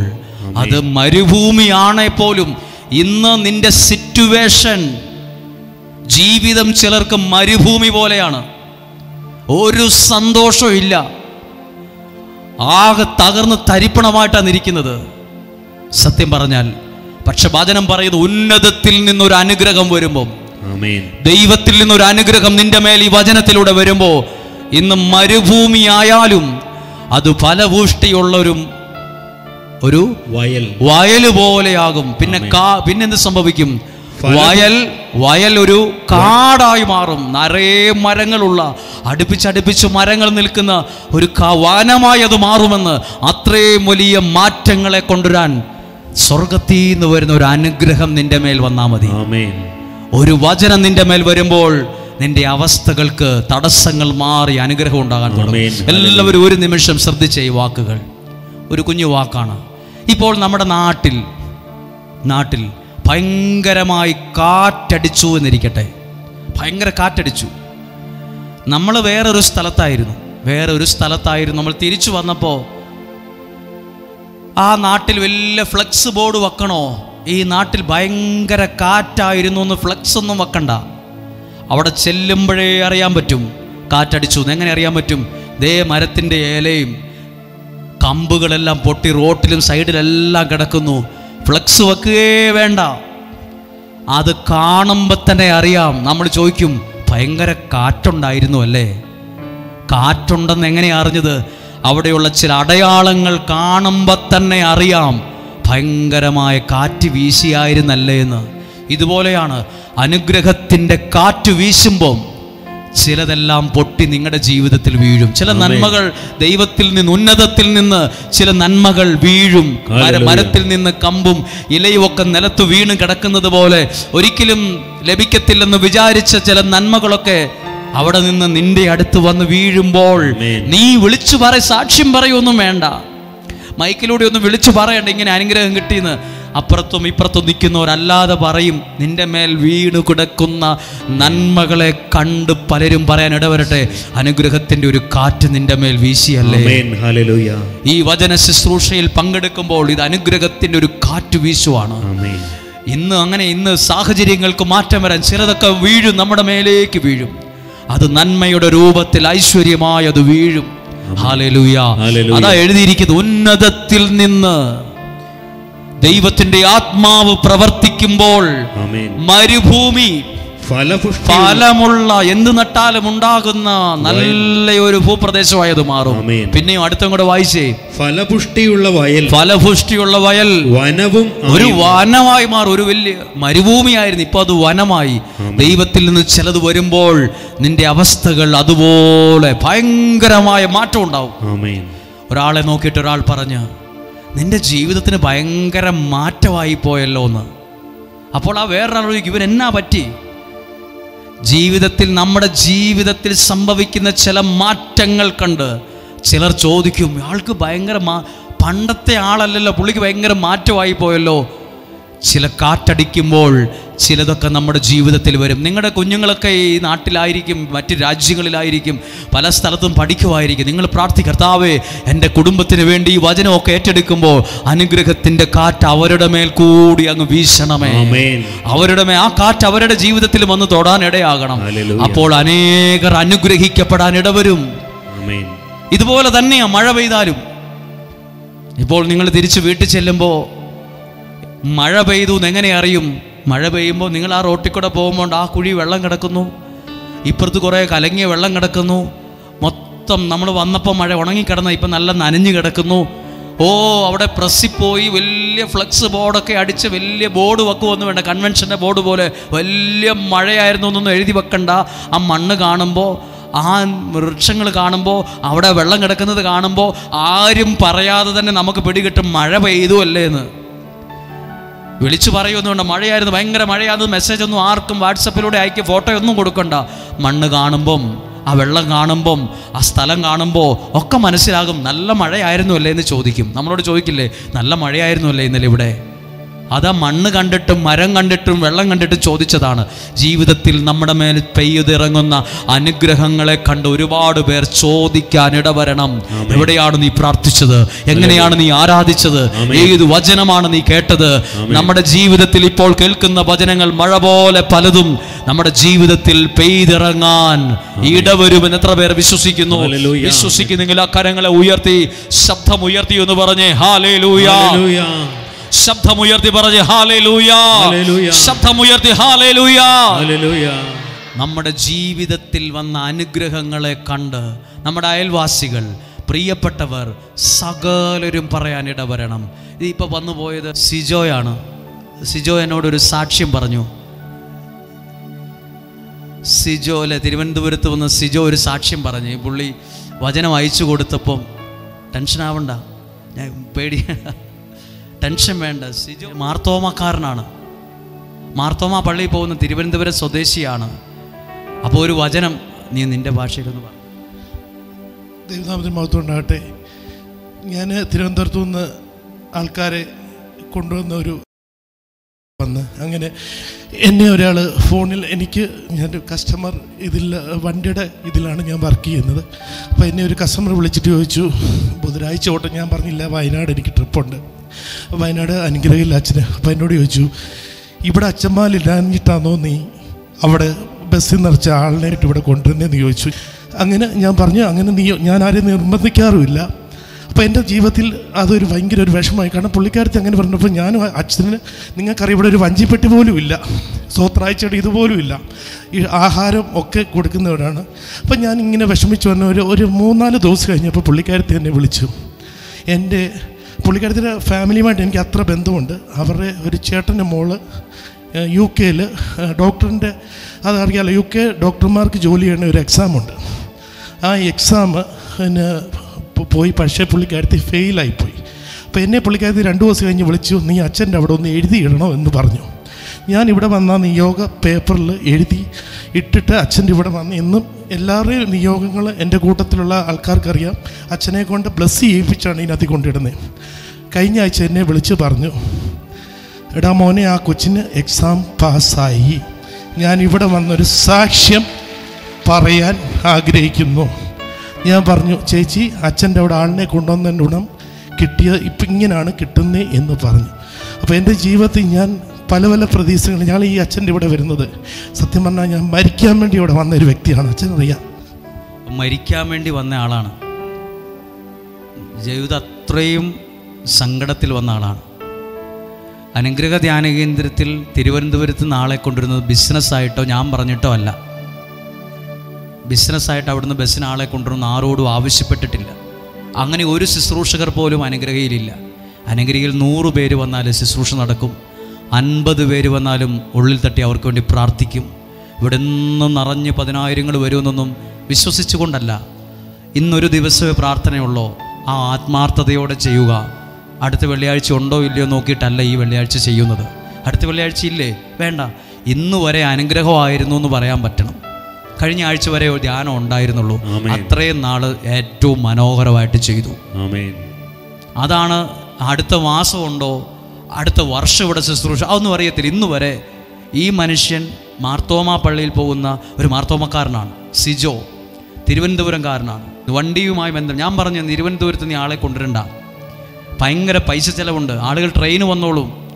ഞാൻ പറഞ്ഞു, നീ കൊണ്ടുവരണ്ട, നിനക്ക് ബുദ്ധിമുട്ടാണ്. ആഴ്ചയിൽ ഇവിടുന്ന് തിരിച്ച് തിരുവനന്തപുരം എത്തുമ്പോൾ ശനിയാഴ്ചയാവും. പിന്നെ അടുത്ത ബുധനാഴ്ച ഇങ്ങോട്ട് പോരണം. ഈ രാത്രി ഉറക്കളച്ച് നീ കണ്ടിന്യൂ ചെയ്യരുത്. അപ്പോൾ ഇവൻ മരണത്തിൽ നിന്ന് പോലും അതുപോലെ തകർച്ചയിൽ നിന്ന് രക്ഷപ്പെട്ടതാണ്. ബൈബിൾ പറഞ്ഞ മരുഭൂമി ഫലഭൂഷ്ടമായ വയലായി മാറുമെന്നാണ് പറഞ്ഞത്. അതുപോലെ ജീവിതത്തിൽ മാറ്റം ഉണ്ടാകുന്നു. അതുപോലെ ദൈവത്താൽ അനുഗ്രഹിക്കപ്പെട്ട് തകർന്നു പോകേണ്ട സ്ഥാനത്തുനിന്നും ദൈവം നയിക്കുന്ന ഒരു വ്യക്തിയാണ്. ഞാൻ സാക്ഷ്യം പറയാൻ വേണ്ടി വിളിച്ചതല്ല, പക്ഷേ ഈ വചനം പറഞ്ഞപ്പോൾ നിന്നെ ഓർത്തു. അതുകൊണ്ടാണ്. ദൈവം അനുഗ്രഹിക്കട്ടെ, ദൈവം സഹായിക്കട്ടെ. അന്നേരം ഞാൻ പറഞ്ഞു, സാക്ഷ്യം പറയിപ്പിക്കാൻ വേണ്ടി പറയിപ്പിച്ചതല്ല, എന്നാലും ഞാൻ പറയുക ചെയ്ത്. ഓരോ മനുഷ്യൻ്റെ ജീവിതത്തിൽ വരുന്ന നന്മകൾ കാണുമ്പോൾ വലിയ ഫ്ലെക്സ് ബോർഡൊന്നും വെക്കണ്ട. മഴ പെയ്തു. ഇവിടെയുള്ള ഒരു സാക്ഷ്യങ്ങളും ഒരു യൂട്യൂബിലൂടെ ഇടാറില്ല. സാക്ഷ്യങ്ങൾ ഇടുന്നില്ല എന്ന് ചോദിക്കും. സാക്ഷ്യങ്ങൾ മഴ പെയ്തു എന്ന് എന്തായാലും ഫ്ലെക്സ് ബോർഡ് വെക്കാൻ തീരുമാനിക്കുന്നില്ല. മഴ പെയ്തു എന്ന് അറിഞ്ഞോളും, കാറ്റ് വീശി എന്ന് അറിഞ്ഞോളൂ. ഫ്ലെക്സ് യൂട്യൂബിലൂടെ ഇട്ടില്ലേലും നിങ്ങൾ വാമൊഴിയായി പറയും. അല്ലെങ്കിൽ ഇത്രയും പേര് ഇവിടെ വരുമോ? ഒരു സാക്ഷ്യവും നിങ്ങൾ ഒരുപക്ഷെ ഒരു ഓൺലൈനിലൂടെ അധികം കണ്ടിട്ടുണ്ടാവില്ല. പിന്നെന്തിനാ ഇത്രയും പേര് വന്നത്? അനുഗ്രഹിക്കപ്പെടുന്നുവെന്ന്, വേറൊരാൾ അനുഗ്രഹിക്കപ്പെടുന്നുവെന്ന് കാണുന്നത്. കാറ്റടിച്ച് മരച്ചില്ലകൾ വീണ് കിടക്കുമ്പോൾ അറിയാൻ നമ്മൾ ചോദിക്കും, കാറ്റടിച്ചായിരുന്നു അല്ലേ, ഭയങ്കര മഴയായിരുന്നു അല്ലേ? അത് മതി, അത് ദൈവത്തിന്റെ അനുഗ്രഹമാണ്. ബൈബിൾ പറയുന്ന ഒരു വാക്കുണ്ട്, ഐശ്വര്യ നദി പോലെ ഒഴുകുന്നു. എപ്പോൾ ഒന്നും ചെയ്യണ്ട, ഐശ്വര്യ നദി പോലെ ഒഴുകാൻ ഒന്നും ചെയ്യണ്ട. മനസ്സറിഞ്ഞ് നീ അനുഗ്രഹിച്ചു പ്രാർത്ഥിച്ചാൽ മതി. ഇത് പലർക്കും അറിയത്തില്ല. നീ അനുഗ്രഹിച്ചാൽ അത് അനുഗ്രഹമാകുമെന്നുള്ള ആ ഒരു ദൈവിക സംവിധാനത്തെ പലർക്കും അറിയത്തില്ല. അനുഗ്രഹിച്ചു പ്രാർത്ഥിക്കണം, ഒരു ദിവസമല്ല, അനുഗ്രഹിച്ചു പ്രാർത്ഥിക്കണം. ഞാൻ ശുശ്രൂഷ ചെയ്യുമ്പോൾ ഇട്ടിരിക്കുന്ന പേര് ഡെയിലി ബ്ലെസ്സിങ് എന്നാണ്. എല്ലാ ദിവസവും ജീവിക്കാൻ വേണ്ട ഒരു അനുഗ്രഹം നമുക്ക് ആവശ്യമാണ്. അനുഗ്രഹത്തോടെ ഒരു കാര്യം ചെയ്യുന്നത് വ്യത്യാസമുണ്ട്. ദൈവവചനത്തിലൂടെ നിന്റെ മേൽ പകരുന്നത് ഒരു ജീവനാണ്, ഒരു അനുഗ്രഹമാണ്. ബൈബിളിൽ ഞാൻ വിശ്വസിക്കുന്ന ഒരു കാര്യം പറയാം, വേഗത്തിൽ പറയാം. അബ്രാഹത്തോട് ദൈവം പറഞ്ഞു, എന്നാ പറഞ്ഞത്? ഞാൻ നിന്നെ ഒരു വലിയ ഒരു ജനതയാക്കും. ഇനി ഇപ്പുറത്ത് എഴുതിയിരിക്കുവാണ്, I will bless you Abraham, I will bless you. ഞാൻ നിന്നെ അനുഗ്രഹിക്കുമ്പോൾ നിന്റെ പേര് ചീയത്തില്ല, നിന്റെ പേര് നാണം കെട്ടു പോവില്ല, നിന്റെ പേര് മഹത്തരമാവും. അതിനുവേണ്ടി ഒന്നും ചെയ്യാൻ പറഞ്ഞിട്ടില്ല, ഒറ്റ കാര്യം ചെയ്യാൻ, നീ അനുഗ്രഹിച്ചാൽ മതി. അനുഗ്രഹിച്ച്, ഞാൻ ആരുടെയെല്ലാം ശിരസിൽ കരങ്ങൾ വച്ചിട്ടുണ്ടോ, ഈ ബോധ്യം കിട്ടിയ പിന്നെ ഉഴപ്പിയിട്ടില്ല. ഞാൻ ഈ സെൻറ്റൻസ് പറയും, യേശുവിൻ്റെ നാമത്തിൽ ഈ വ്യക്തിയെ അനുഗ്രഹിച്ചു പ്രാർത്ഥിക്കുന്നു. ആമേൻ.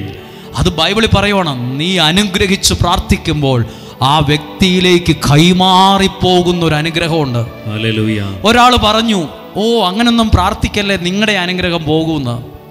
ഇതെന്താണെന്നറിയാമോ? ഇതൊരു വിളക്കാണ്. 1,00,000 മെഴുകുതിരി ഇതേന്ന് കത്തിച്ചെടുത്താലും ഇതിൻ്റെ വെളിച്ചത്തിന് ഒട്ടുമേ കുറവ് വരില്ല. ആമേൻ. 1,000,000 മെഴുകുതിരി ഇതേന്ന് കത്തിച്ചെടുത്താലും ഈ മെഴുകി ഇങ്ങനെ തന്നെ കത്തും. ആരാ പറഞ്ഞത് നീ അങ്ങനൊന്നും പ്രാർത്ഥിക്കേണ്ട കേട്ടോ, നിന്റെ ജീവിതം അനുഗ്രഹം കെട്ടുപോകുന്ന ഒരിക്കലുമില്ല. ഈ മെഴുകുതിരിയെന്ന് നിങ്ങളൊരു 50 കോടി മെഴുകുതിരി കത്തിച്ചോ, ഈ വെളിച്ചത്തിന് ഒരു കുറവും വരില്ല. അനുഗ്രഹിച്ച ഒരാൾക്ക് വേണ്ടി പ്രാർത്ഥിക്കുമ്പോൾ അയാളുടെ വീടിന്റെയോ അനുഗ്രഹം കെട്ടുപോകത്തില്ല. അത് ദിനം പ്രതി വർദ്ധിച്ചു കൊണ്ടിരിക്കും. പക്ഷെ ഒരു പ്രത്യേകതയുണ്ട്, ഈ അനുഗ്രഹം ഇത് ഒരു മെഴുകുതിരി സ്വയം ഉരുകിയ ഇത് കത്തുന്നതെന്ന് മറക്കല്ല്. ഓരോ ജീവിതവുമായി ഈ മെഴുകുതിരി, ഈ നിൽക്കുന്ന ഞാൻ നിങ്ങൾ നോക്കുമ്പോൾ വെള്ള ഉടുപ്പിട്ടിട്ടുണ്ട്, വലിയ കുഴപ്പമില്ല. പക്ഷേ ഇതുപോലെ ഉരുകുന്ന ഒരു മനസ്സ് കാണാം. കാണുന്നവർ പറയും, പുള്ളിക്ക് ചുമ്മാ പ്രസംഗിച്ചാൽ പോരെ, ചുമ്മാ അവിടെ നിന്ന് എല്ലാവരുടെയും തലേ കൈവച്ചങ്ങ് പ്രാർത്ഥിച്ചു വിട്ടാൽ പോരെ, എന്തോ കുഴപ്പം, കൂലിപ്പണി എടുക്കുന്ന അത്രയും ബുദ്ധിമുട്ടൊന്നും ഇല്ലല്ലോ. അല്ല, ഞാനും അങ്ങനെയൊക്കെ തന്നെയാണ് വിചാരിച്ചുകൊണ്ടിരുന്നത്, ഇത് എളുപ്പമാണ്. പക്ഷേ ഇതിനകത്ത് ഇറങ്ങി നിന്ന് പ്രവർത്തിക്കാനും പ്രാർത്ഥിക്കാനും തുടങ്ങിയപ്പോഴാണ് മനസ്സിലാകുന്നത്, പലപ്പോഴും മനസ്സ് ചടച്ചു പോകും, വിഷമിച്ചു പോകും, ദേഷ്യം വരും, സങ്കടം വരും, നിരാശ വരും. സത്യം പറഞ്ഞാൽ തീ കാണാൻ രസമുണ്ടെങ്കിലും ഇത് കത്തി ഉരുകി തീരുക. പലപ്പോഴും ജീവിതം അങ്ങനെയൊക്കെ തന്നെയല്ലേ? നിങ്ങൾ നോക്കിക്കേ, ഇതിൻ്റെ പേരൊരു വിളക്കെന്നാണ്. കാണാൻ എന്താ ഭംഗി. കാണുന്നവർ പറയും ഇത് നല്ലതാണ്, നല്ല കളറുണ്ട്, നല്ല നിറമുണ്ട്. പക്ഷെ അടുത്തറിയണ്ടേ? അടുത്തറിയുമ്പോഴാണ് അറിയുന്നത് ഇതിനകത്തൊരു തിരി ഉരുകുന്നുണ്ട്.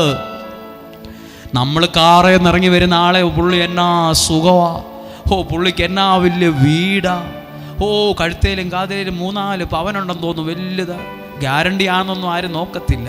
വമ്പം മാല കാണുമ്പോൾ വലിയ ആളാന്നാ വിചാരം. പക്ഷെ അടുത്തറിയുമ്പോൾ ഇതുപോലാണ്. അവർക്ക് ഉരുകുന്നൊരു മനസ്സുണ്ട്. മക്കളെ ഓർത്ത്, കുടുംബത്തെ ഓർത്ത്, സമ്പത്തിനെ ഓർത്ത്, ആരോഗ്യത്തെ ഓർത്ത് ഇതേപോലെ ഉരുകുമായിരിക്കും. ആ ഉരുകുന്നതിൽ നിന്നാണ് ഒരു തീ ഉയരുന്നത്. ശ്രദ്ധിച്ചേ, ജീവിതവും ഇന്ന് ഒത്തിരി അനുഗ്രഹമാകാൻ സ്വയം ഉരുകുന്ന ഒരുപാട് പേര് ഈ ആലയത്തിലുണ്ട്. പ്രതിഫലമില്ലാതെ ശുശ്രൂഷ ചെയ്യുന്ന ശുശ്രൂഷകർ സമയം മാറ്റിവെച്ച് ഈ മെഴുകുതിരി പോലെ ഉരുകുന്നത് കൊണ്ട്, പ്രസംഗിക്കുന്നത് കൊണ്ട്, പാടുന്നത് കൊണ്ടൊക്കെയാ അനേകം തിരികൾ ഇവിടെ നിന്ന് അനുഗ്രഹത്തിൻ്റെ തിരികൾ കത്തിച്ചു കൊണ്ടുപോകാൻ അനേകർക്ക് ഭാഗ്യം ലഭിച്ചത്. അറിയുമോ, എത്രയോ തകർന്ന കുടുംബങ്ങൾ അനുഗ്രഹത്തിൽ കയറി വന്നിട്ടുണ്ടെന്ന്. ഇന്ന് രാവിലെ പോലും ചിലരെ കണ്ടപ്പോൾ ചെവിയിൽ പറഞ്ഞു, ആ കുടുംബം അനുഗ്രഹമായി. അയ്യോ, അത്രയും തകർച്ചയുടെ വക്കിലായിരുന്നു. അനുഗ്രഹം കൈമാറ്റം നടക്കുന്നുണ്ട്. കാണുന്നില്ലേലും സംഭവിക്കുന്നൊരു ദൈവപ്രവൃത്തിയുണ്ട് എന്ന് പറഞ്ഞ് ഹല്ലേലൂയ. ഇവിടെ എത്രയോ ബൾബുകളാ കത്തി നിൽക്കുന്നത്, എത്രയോ ബൾബ്. ഇതിനകത്തൂടെ ഒരു വയറ് പോകുന്നുണ്ട്, അത് കാണുന്നില്ല. അവിടെ ഒരു സ്വിച്ച് ഇട്ടാൽ ഇത് കത്തും. കാണുന്നില്ല, ഇതെങ്ങനെയാണ് അവിടെ വരുന്നതെന്ന് അറിയില്ല. പക്ഷേ എന്തോ ഒരെണ്ണം ആ സ്വിച്ച് ഇടുമ്പോൾ ഈ ലൈറ്റ് കത്താൻ കാരണമാകുന്നുണ്ട്. ഒരു ഇലക്ട്രിസിറ്റി പകരുന്നുണ്ട്. ഇതുപോലെ കരങ്ങൾ വെച്ച് പ്രാർത്ഥിക്കുമ്പോൾ ഉണ്ടല്ലോ, ദൈവാനുഗ്രഹത്തിൽ നിൽക്കുന്നവൻ, ഒരു തിരി പോലെ ഉരുകുന്നവൻ്റെ പ്രാർത്ഥനയൊക്കെ സ്വീകരിക്കുന്നത് ആ വ്യക്തിയുടെ ജീവിതം കുറെ കൂടെ വെട്ടമുള്ളതാകാൻ അനുഗ്രഹം അറിയാതെ കൈമാറുന്നുണ്ട്. കാണുമ്പോൾ ഒന്നും നടക്കുന്നില്ല, ഒന്നും കാണാനില്ല, പ്രസംഗിക്കാനൊന്നും എല്ലാം അറിയത്തില്ല. പക്ഷേ എന്തോ ഒരു അനുഗ്രഹം കൈമാറ്റം നടക്കുന്ന, ഒരു അനുഗ്രഹം കൈമാറുന്ന സ്ഥലമാണിത്. ഒന്ന് പറഞ്ഞേ ഹല്ലേലൂയ. ശബ്ദമുയർത്തി പറഞ്ഞേ ഹല്ലേലൂയ, ഹല്ലേലൂയ. അനുഗ്രഹിച്ച് പ്രാർത്ഥിച്ചാൽ മതി. വേറെ ഒന്നും ചെയ്യണ്ട. അനുഗ്രഹം ഒരു നദി പോലെ ഒഴുകുന്നു. യെശയ്യാ പ്രവാചകന്റെ പുസ്തകം 66-ാം അധ്യായം 12-ാമത്തെ വാക്യം ഒന്ന് വായിക്കുവാണ്. ഒന്ന് വായിച്ച്, യെശയ്യാ പ്രവാചകന്റെ പുസ്തകം 66:12. നീ അനുഗ്രഹിച്ച് പ്രാർത്ഥിച്ചാൽ കർത്താവ് അരുളി ചെയ്യുന്നു, ഐശ്വര്യം നദി പോലെ അവളിലേക്ക് ഞാൻ ഒഴുക്കും. ഐശ്വര്യം അതാ ഇന്നില്ലാത്തത്. ഐശ്വര്യം എന്തോ ഒരു ഐശ്വര്യക്കേട്, വീടിനൊരു ഐശ്വര്യം ഒരു അനുഗ്രഹമാണ്. എല്ലാ വീടിനും ഐശ്വര്യം ഉണ്ടാകണമെന്നില്ല. വീടിൻ്റെ വലിപ്പത്തെ ആശ്രയിച്ചല്ല ഐശ്വര്യം ഇരിക്കുന്നത്. ചില ചെറിയ വീട്ടിൽ പോയിട്ട് നമ്മൾ വീട്ടിൽ നിന്ന് ഇറങ്ങി പറയുമ്പോൾ ഒരു ഐശ്വര്യമുള്ള വീട്. ചില ആളുകളോട് സംസാരിച്ചിട്ട് നമ്മൾ പറയില്ലേ, ഒരു ഐശ്വര്യമുള്ളൊരു മനുഷ്യൻ, അയാൾ കാണാൻ വലിയ ഭംഗിയൊന്നുമില്ല, പക്ഷെ എന്തോ ഐശ്വര്യമുള്ളൊരു മനുഷ്യനാണ്. ഐശ്വര്യമെന്നുണ്ട്. ബൈബിൾ പറയുന്നു, നീ ദൈവത്തെ വിളിക്കുമ്പോൾ ദൈവത്തിൻ്റെ അനുഗ്രഹം നിന്റെ ജീവിതത്തിൽ ഉന്നതത്തിൽ നിന്ന് വരുമ്പോൾ ഐശ്വര്യം നദി പോലെ ഒഴുകും. ഐശ്വര്യം നദി പോലെ ഒഴുകും. ഒന്ന് കരങ്ങളെ ഉയർത്തി വിശ്വാസത്തോടെ പറഞ്ഞ് ഹല്ലേലൂയ. ശബ്ദമുയർത്തി പറഞ്ഞ് ഹല്ലേലൂയ. ഇത് വളരെ സത്യമാണ്. ഐശ്വര്യ നദി പോലെ ഒഴുകാൻ ചിലപ്പോൾ ചില വ്യക്തികൾ നിമിത്തമാവും. ഐശ്വര്യ നദി പോലെ ഒഴുകാൻ ചില വ്യക്തികൾ കാരണമാവും.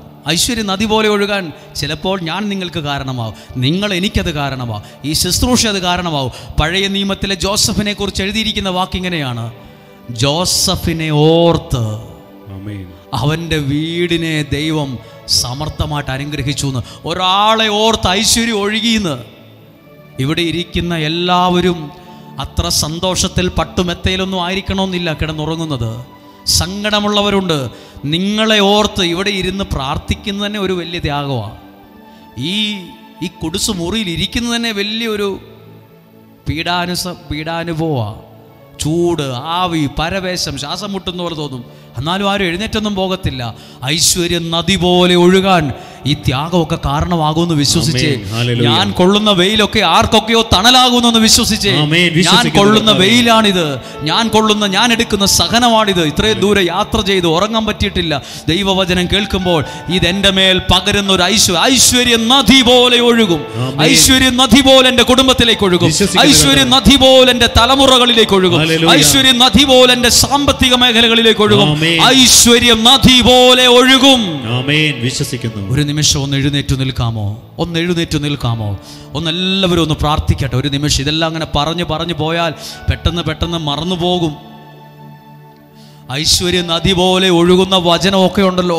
പശു വീണ്ടയറുന്നത് പോലെ വീണ്ടും വീണ്ടും വീണ്ടും അരച്ചരച്ച് ഭക്ഷിക്കേണ്ട വചനമാണ്. എല്ലാ കണ്ണുകളെയും ഒന്ന് അടയ്ക്കാമോ? കാലുകളിലോ ആ ക്ഷീണമൊക്കെ ഒന്ന് മാറട്ടെ. ഒത്തിരി നേരമായില്ലേ, നിലത്തൊക്കെ ഒരുപാട് പേര് ഇരിക്കുന്നു. ഒന്ന് എഴുന്നേറ്റു നിന്നെല്ലാവരും ഒന്ന് പ്രാർത്ഥിക്കാൻ തയ്യാറായിക്കേ. ഇന്ന് കേട്ട ഓരോ വചനങ്ങളും ഒന്ന് ശ്രദ്ധിച്ചേ. ഐശ്വര്യം നദി പോലെ ഒഴുകും. അതിനുവേണ്ടി എത്ര പൈസയാണ് കൊടുക്കേണ്ടത്, എത്ര പൈസയാണ്? പൈസയുടെ കാര്യമൊന്നും ബൈബിൾ എഴുതിയിട്ടില്ല. പൈസ കൊടുത്താൽ കിട്ടുന്ന ഒന്നല്ല അനുഗ്രഹം.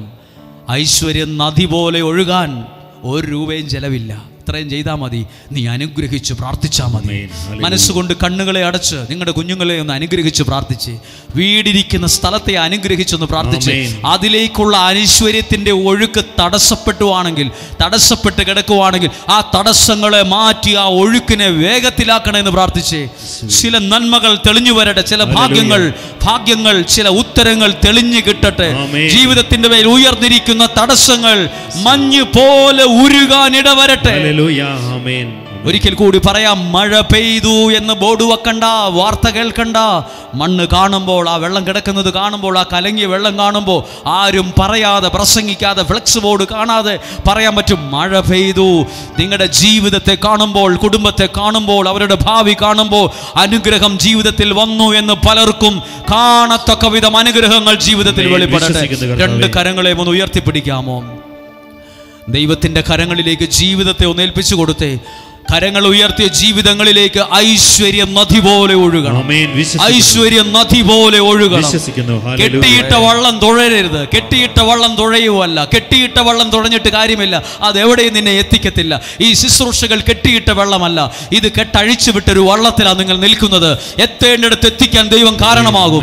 എത്തേണ്ടടുത്ത് നിന്നെ എത്തിക്കും. ചില വഴികൾ അടഞ്ഞത് കണ്ട് ചില നെഗറ്റീവ് വാർത്ത കേട്ടിട്ട് ചിന്തിക്കരുത്, എല്ലാം അവസാനിച്ചു, ഇനി ഒന്നും ശരിയാകത്തില്ല എന്ന് പറയരുത്. ചില വലിയ തുടക്കങ്ങൾ നിന്റെ ജീവിതത്തിൽ സംഭവിക്കും. ബസ്സുകാരൻ പറഞ്ഞതുപോലെ 7:15 ബസ് പോയി. അയ്യോ, ബസ് പോയോ? അത് പേടിക്കേണ്ടെന്ന്. 8:30 ഒരെണ്ണം ഉണ്ട്, 9:30 ഒരെണ്ണം വരാനുണ്ട്, 12:30 ഒരെണ്ണം. അത് പോയാലും പേടിക്കേണ്ട. 3:15 ഒരെണ്ണം വരാനുണ്ട്. 5 മണി തൊട്ട് 15 മിനിറ്റ് ഇടപെട്ട് ബസ്സുണ്ട് സുഹൃത്തെ.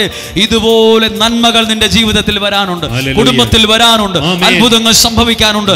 ഇന്നുവരെ ചില നഷ്ടങ്ങൾ സംഭവിച്ചു, സാരമില്ല, അത് പോട്ടെ. ഒരു പുതിയത് വരാനുണ്ട്, ഒരു പുതിയ നന്മ വരാനുണ്ട്. ശബ്ദമുയർത്തി ജീസസ്, പരിശുദ്ധാത്മാവേ സ്തുതിക്കുന്നു. ജീസസ് വിശ്വസിക്കുന്നു. ജീവൻ ഉണ്ടാകാൻ, അത് സമൃദ്ധമായി ഉണ്ടാകാൻ, അത് സമൃദ്ധമായി ഉണ്ടാകാൻ, ജീവൻ ഉണ്ടാകാൻ, ഈ വചനത്തിന്റെ ജീവൻ, പരിശുദ്ധാത്മാവിന്റെ ജീവൻ, ദൈവശക്തിയുടെ ജീവൻ, അഭിഷേകത്തിന്റെ ജീവൻ നിങ്ങളിൽ ഒരിടത്തും വിട്ടുപോകത്തില്ല. ആമേൻ, ആമേൻ. ഒന്ന് കരമടിച്ചു പാടാം.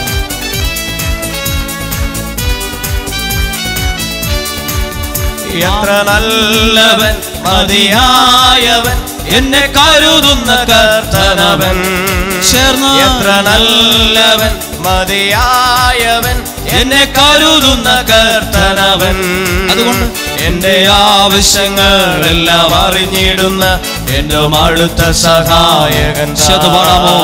എന്റെ ആവശ്യങ്ങളെല്ലാം അറിഞ്ഞിടുന്ന ഏറ്റവും അടുത്ത സഹായകൻ. അതുകൊണ്ട് ഒരുമിച്ച് പറഞ്ഞ്, ദൈവകൃപയിൽ ഞാൻ ആശ്രയിച്ച് അവൻ വഴികളെ ഞാൻ അറിഞ്ഞ് അനുഗമിച്ചിടും അവരുടെ ചുവടുകളെ, അനുഗമിച്ചിടും അവരുടെ ചുവടുകളെ. ദൈവകൃപയിൽ ഞാൻ ആശ്രയിച്ച്. ആമേൻ. കരമടിച്ചെല്ലാവരും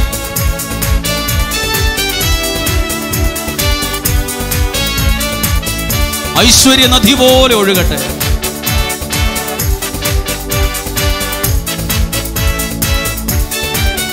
എന്റെ ആയുസ്സിൻ ദിനമൊക്കെയും തന്റെ നാമമഹത്വത്തിനാ. എന്റെ ആയുസ്സിൻ ദിനമൊക്കെയും തന്റെ നാമമഹത്വത്തിനാ. ഒരു കൈത്തിരി പോൽ കത്തിയെരിഞ്ഞൊരിക്കൽ തിരുമാറിൽ മറഞ്ഞിടും ഞാൻ. ഒരു കൈത്തിരി പോൽ കത്തിയെരിഞ്ഞൊരിക്കൽ തിരുമാറിൽ മറഞ്ഞിടും.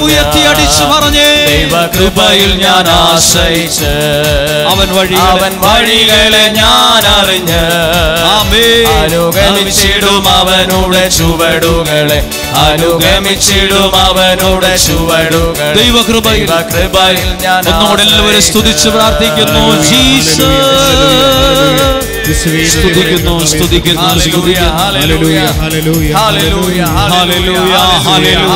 വിശ്വാസത്തോടെ, വിശ്വാസത്തോടെ, വിശ്വാസത്തോടെ. ജീസസ്, ജീസസ്,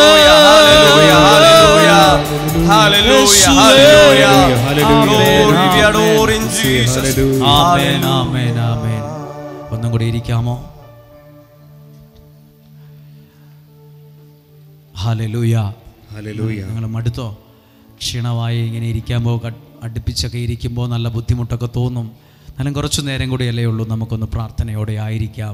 നിങ്ങളുടെ സ്വാതന്ത്ര്യം പോലെ ഇരിക്കുകയോ പുറത്തോട്ട് ഇറങ്ങുകയോ ഒക്കെ പ്രാർത്ഥിക്കുകയൊക്കെ ചെയ്യാം കേട്ടോ.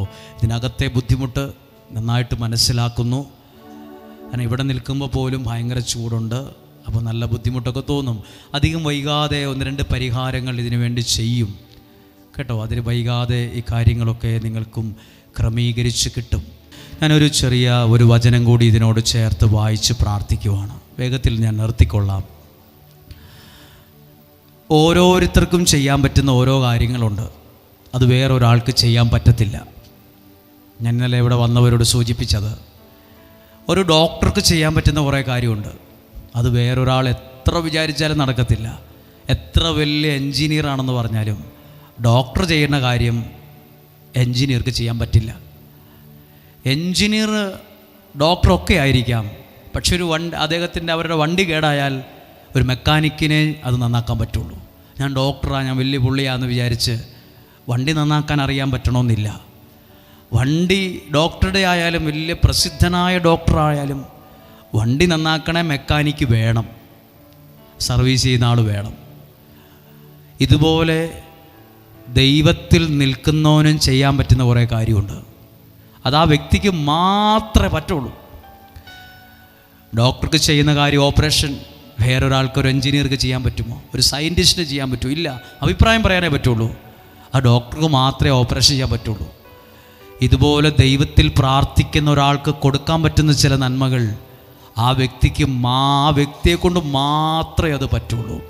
ഹല്ലേലൂയ. ആ വ്യക്തിയിലൂടെ മാത്രമേ നടക്കത്തുള്ളൂ. ഇപ്പോൾ ഒരു വചനം കേൾക്കുമ്പോൾ നിങ്ങൾ ഓർക്ക്, ആ വചനം ഏത് വിധത്തിൽ ഒരാളെ സഹായിച്ചു എന്ന്. വായിക്കുകയാണ്. ജെറമിയ പ്രവാചകന്റെ പുസ്തകം 1-ാം അധ്യായം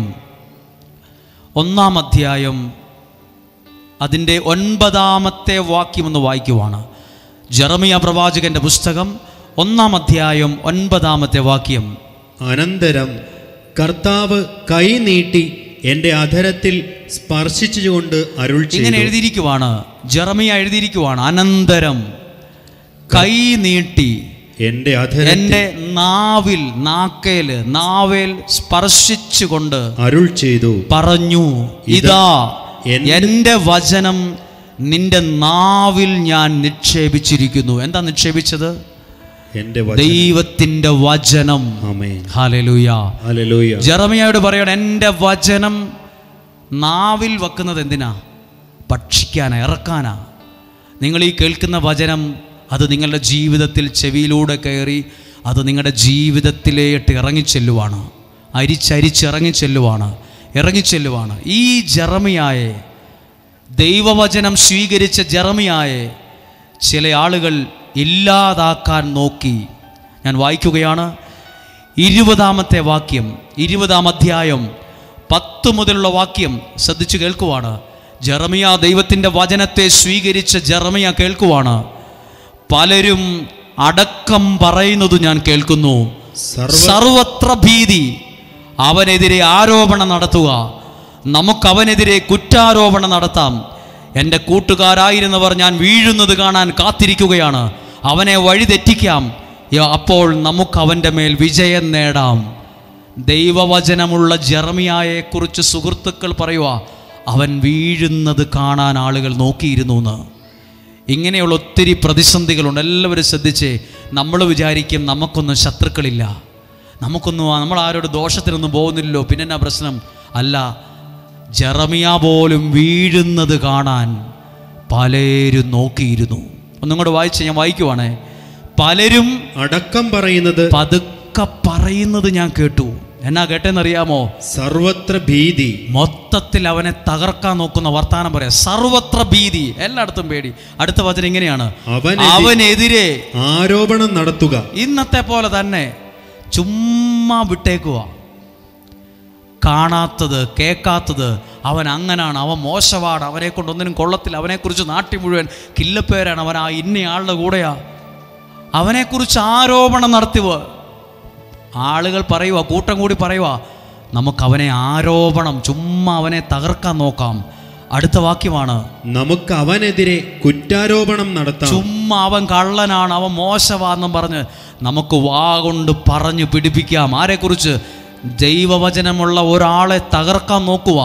സുഹൃത്തുക്കളായിരുന്നവർ പറയുവാണേ, എൻ്റെ കൂട്ടുകാരായിരുന്നവർ ഞാൻ വീഴുന്നത് കാണാൻ കാത്തിരിക്കണം. ആരാണ്? കൂട്ടുകാരാണ്.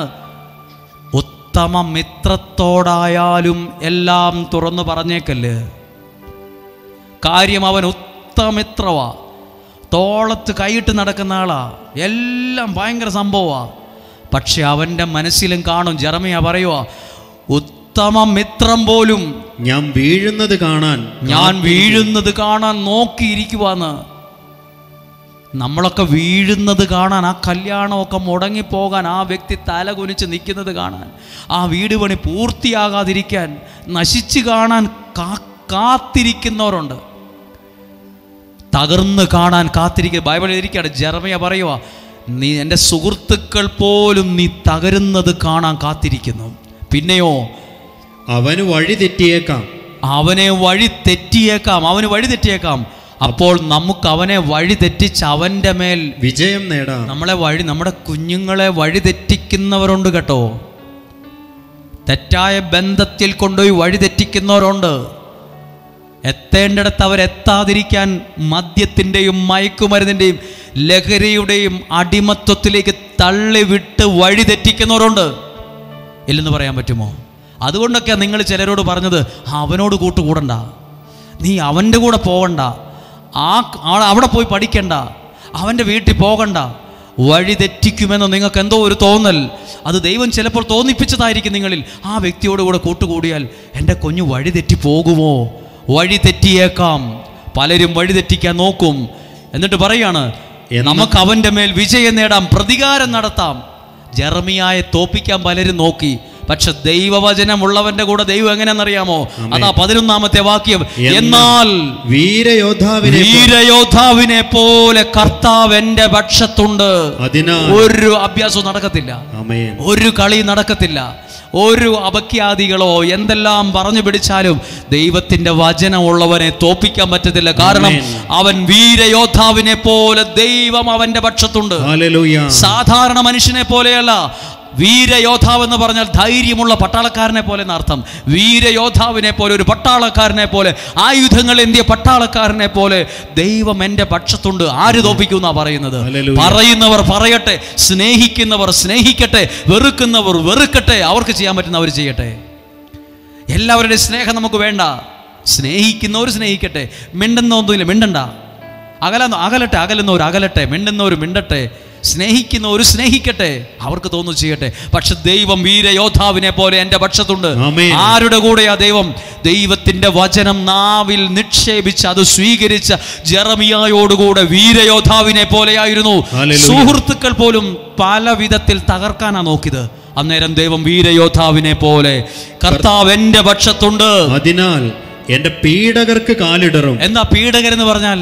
എൻ്റെ നല്ല ഭാവിയെ തകർക്കുന്നവന്റെ പേരാ പീഡകർ. പീഡിപ്പിക്കുന്നവന്റെ പേരാ, ഉപദ്രവിക്കുന്നവന്റെ പേരാ പീഡകർ. പീഡകർക്ക് കാലിടറും. അവർ എന്റെ മേൽ വിജയം വരിക്കുകയില്ല. ദൈവവചനമുള്ളവന്റെ മേൽ ഒരു ശക്തിയും വിജയം വരിക്കുകയില്ല. കാരണം വീരയോദ്ധാവിനെ പോലെ ദൈവം എൻ്റെ അടുത്തുണ്ട്. അടുത്ത വാക്യം, വിജയിക്കാതെ വരുമ്പോൾ അവർ വല്ലാതെ ലജ്ജിക്കും. അവർ വിജയിക്കത്തില്ല. അവർ എത്രയൊക്കെ നോക്കിയാലും വിജയിക്കാതെ വരുമ്പോൾ അവർ ലജ്ജിക്കും. അവർക്കുണ്ടാകുന്ന നിത്യമായ അപമാനം ഒരിക്കലും മറക്കുകയില്ല, വിസ്മരിക്കപ്പെടുകയില്ല. എല്ലാവരും പറഞ്ഞ് വീരയോദ്ധാവിനെ പോലെ, പറഞ്ഞ് വീരയോദ്ധാവിനെ പോലെ, വീരയോദ്ധാവിനെ പോലെ, വീരയോദ്ധാവിനെ പോലെ. സുഹൃത്തുക്കൾ പോലും പറയൂ, അവൻ വീഴും, ഇപ്പൊ തകരും, അവൻ തകരുന്നത്. നമ്മളൊക്കെ തകരുന്നത് നോക്കിയിരിക്കുന്നവരുണ്ട്. നമ്മളൊക്കെ നശിച്ചു കാണാൻ കൊതിയോടെ നിൽക്കുന്നവരുണ്ട്. അവരാ നമ്മളെക്കുറിച്ച് ഇല്ലാ വചനങ്ങൾ പറയുന്നത്, അപഖ്യാതി പറയുന്നത്, ദോഷം പറയുന്നത്, നമ്മുടെ മക്കളുടെ കല്യാണം മുടക്കുന്നവർ, അവരൊക്കെ ഉപദ്രവിക്കുന്നവരാ. തകർച്ച കാണാൻ ആഗ്രഹിക്കുന്നവരാ. തകർച്ച കാണാൻ പറയുക, ദൈവവചനം നിനക്കുണ്ടോ? വീരയോദ്ധാവിനെ പോലെ ദൈവം നിന്റെ കൂടെ ഉണ്ട്. ആമേൻ. നിന്നെ തകർക്കാൻ വരുന്നോന്റെ കാലിടറും. നിന്നെ മന്ത്രവാദം ചെയ്തോ, കൂടോത്രം ചെയ്തോ, എന്തൊക്കെ ചെയ്ത് തകർക്കാൻ വരുന്നോന്റെ കാലിടറും. അവർ ലജ്ജിച്ച് തല താഴ്ത്തും. വിശ്വസിക്കുന്നു. എല്ലാവരുടെയും അല്ല, ദൈവവചനമുള്ളവന്റെ. ഒരിക്കൽ കൂടി ഈ വിഷയത്തെ വെച്ചൊന്ന് പ്രാർത്ഥിക്കാമോ? ഒന്ന് കണ്ണുകളെ അടയ്ക്കാമോ? ഇപ്പൊ ഒരു പാട്ട് പാടുവാണ്. ദൈവത്തെ സ്നേഹിക്കുമ്പോൾ സർവ നന്മയായി മാറും. തിരുസ്വരം അനുസരിക്കുമ്പോൾ അവൻ നന്മകളെ ചൊരിയാൻ തുടങ്ങും. ഒന്ന് പാടിക്കേട്ടുകേ. ദൈവത്തെ സ്നേഹിക്കുമ്പോൾ സർവം നന്മയ്ക്കായി ഭവിച്ചിടുന്നു. അർത്ഥം അറിഞ്ഞൊന്നുകൂടെ പാടിയേ. കണ്ണുകളും അടച്ചേ. ജെറമിയ ആരാന്നറിയാമോ? ദൈവത്തിൻ്റെ വചനം നാവിൽ കിട്ടിയപ്പോൾ തൊപ്പിക്കളഞ്ഞയാളല്ല, സ്വീകരിച്ചയാളാ. ആ ജെറമിയായ സുഹൃത്തുക്കൾ പോലും പാരവെക്കാൻ നോക്കി, തകർക്കാൻ നോക്കി, ഇല്ലാതാക്കാൻ നോക്കി, കുറ്റാരോപണം നടത്തി. പക്ഷെ ബൈബിൾ പറയുവാണ്, ദൈവവചനം സ്വീകരിച്ച നിന്റെ മേൽ ദൈവമായ കർത്താവ് വീരയോദ്ധാവിനെ പോലെയാ. നിന്നെ തകർക്കാൻ ശ്രമിക്കുന്നവരുടെ കാലിടറും, അവരോ ലജ്ജിക്കാനിടവരും. ഇതൊക്കെ മനസ്സിലാക്കിയാൽ ദൈവത്തിൻ്റെ വചനം ഒരു മനുഷ്യൻ നിലത്തുപോലും വെക്കത്തില്ല. ദൈവത്തിൻ്റെ വചനം അവൻ കയ്യിൽ നിന്ന് താഴെ വെക്കില്ല. ആ വചനം അവൻ മറക്കുകയില്ല. ആ കരങ്ങളെ ഹൃദയത്തോട് ചേർത്തൊരിക്കൽ കൂടി പറഞ്ഞേ. ദൈവത്തെ സ്നേഹിക്കുമ്പോൾ, ദൈവത്തെ സ്നേഹിക്കുമ്പോൾ സർവം നന്മയ്ക്കായി ഭവിച്ചിടുന്നു എന്ന് പറഞ്ഞ എല്ലാവരും ശബ്ദമുയർത്തി ഹല്ലേലൂയ, ഹല്ലേലൂയ, ഹല്ലേലൂയ. കൃത്യം 1 മണിക്ക് നമുക്ക് ആരാധന തുടങ്ങണം. ആരാധന ദിവ്യകാരുണ്യ പ്രദക്ഷിണമുണ്ട്. നമുക്ക് ഏറ്റവും മനോഹരമാക്കി മാറ്റണം. അടുത്ത വെള്ളിയാഴ്ച 40-ാം വെള്ളിയാഴ്ചയാണ്. 40-ാം വെള്ളിയാഴ്ച പ്രത്യേകമായി കുരിശിൻ്റെ വഴിയും പ്രാർത്ഥനയും എല്ലാം ഒരുക്കി പ്രാർത്ഥിക്കുന്നുണ്ട്. ഈ ആദ്യ വെള്ളിയാഴ്ച പ്രാർത്ഥിക്കുന്നവർ ഇതിനകത്ത് തകർന്ന ജീവിതങ്ങളുണ്ട്, കണ്ണുനീരോടെ കയറി വന്നവരുണ്ട്, വീടിനെ ഓർക്കുമ്പോൾ ഭയമുള്ളവരുണ്ട്, ജീവിത പങ്കാളിയോർത്ത് ഭാരപ്പെടുന്നവരുണ്ട്, മക്കളുടെ ഭാവിയെ, സ്വഭാവത്തെ, ഇടപാടുകളെല്ലാം ഓർത്ത് ആശങ്കയുള്ളവരുണ്ട്. അവരെല്ലാം സമർപ്പിച്ച് പ്രാർത്ഥിക്കുവാണ്. അനേകരുടെ മനസ്സിൽ ഉള്ളിലൊതുക്കിയ സങ്കടങ്ങളുണ്ട്, ഭാരമുള്ള അനുഭവങ്ങൾ, ആഴത്തിൽ മുറിവേറ്റവരുണ്ട്. ശരീരത്തിൽ മുറിവേൽപ്പിച്ചവരെക്കാൾ നമുക്ക് വിഷമമുള്ളത് ആത്മാവിൽ മുറിവേൽപ്പിച്ചിറങ്ങിപ്പോയവരെയാണ്. ശരീരത്തിൽ എത്ര മുറിവേൽപ്പിച്ചാലും അതിനേക്കാൾ മാരകമാണ്, ഭീകരമാണ് ആത്മാവിൽ മുറിവേൽപ്പിച്ച് ഇറങ്ങിപ്പോയവർ.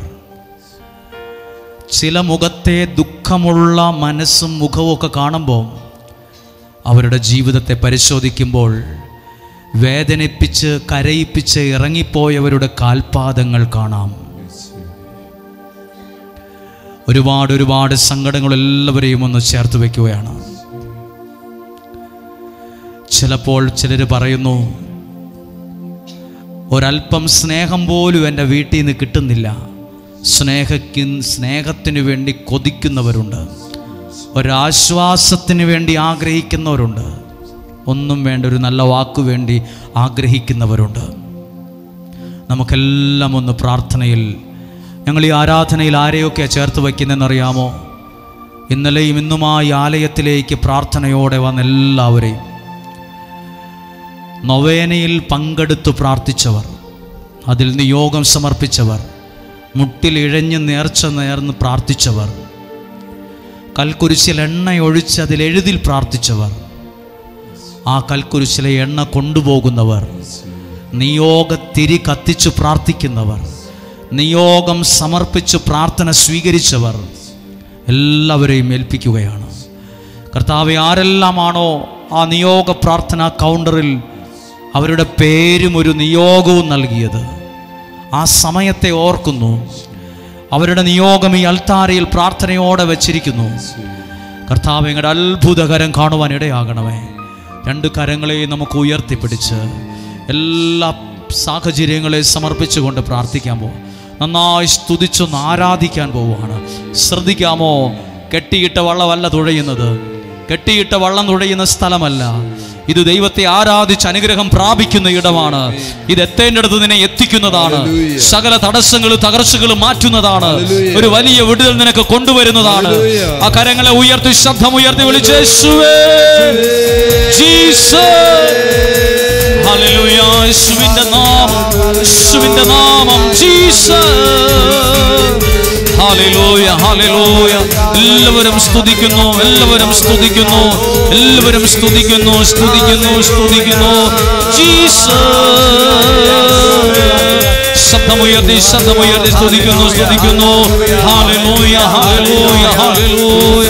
യേശുവിന്റെ നാമം, യേശുവിന്റെ നാമത്തിൽ പ്രാർത്ഥിക്കുന്നു. അത്ഭുതങ്ങൾ, അടയാളങ്ങൾ ഇന്ന് സംഭവിക്കട്ടെ യേശുവിന്റെ നാമത്തിൽ. ജീസസ്, കരമടിച്ച് ചേർന്ന് പാടാം. ആരാധന, ആരാധന, യാകുന്ന ദൈവത്തിന് ആരാധന. ആരാധന, ആരാധന, ആത്മാവിലും സത്യത്തിലും ആരാധന. ആരാധന, ആരാധന, യാകുന്ന ദൈവത്തിന് ആരാധന. ആരാധന, ആരാധന, ആത്മാവിലും സത്യത്തിലും ആരാധന.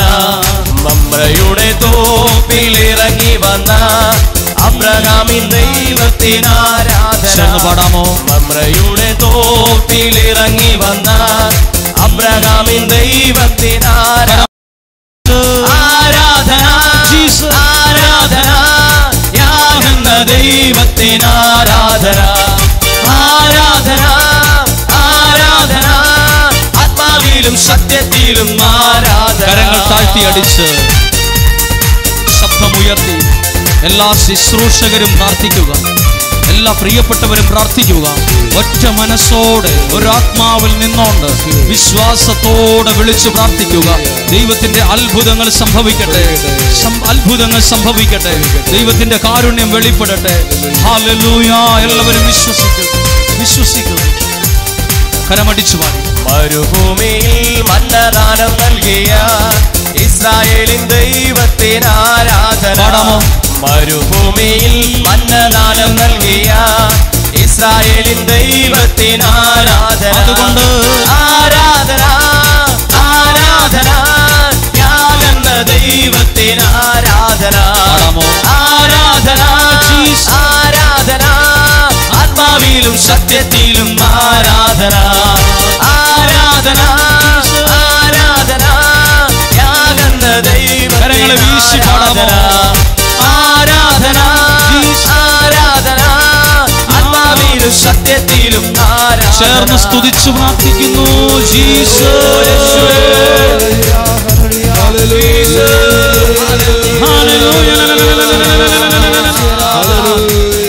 യേശുവിന്റെ നാമം ജീസസ്.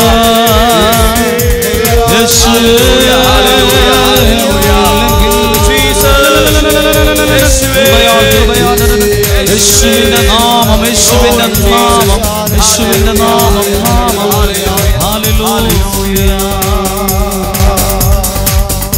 നമ്മൾ ഏറ്റവും പ്രാർത്ഥനയോടെ നമുക്കൊന്ന് നിൽക്കാം. ഇന്ന് കേട്ട എല്ലാ വചനങ്ങളും ഒന്ന് ഓർത്തേ, എന്നിട്ട് നിങ്ങളുടെ നിയോഗങ്ങൾക്കെല്ലാം വേണ്ടി പ്രാർത്ഥിക്കാൻ പോവുകയാണ്.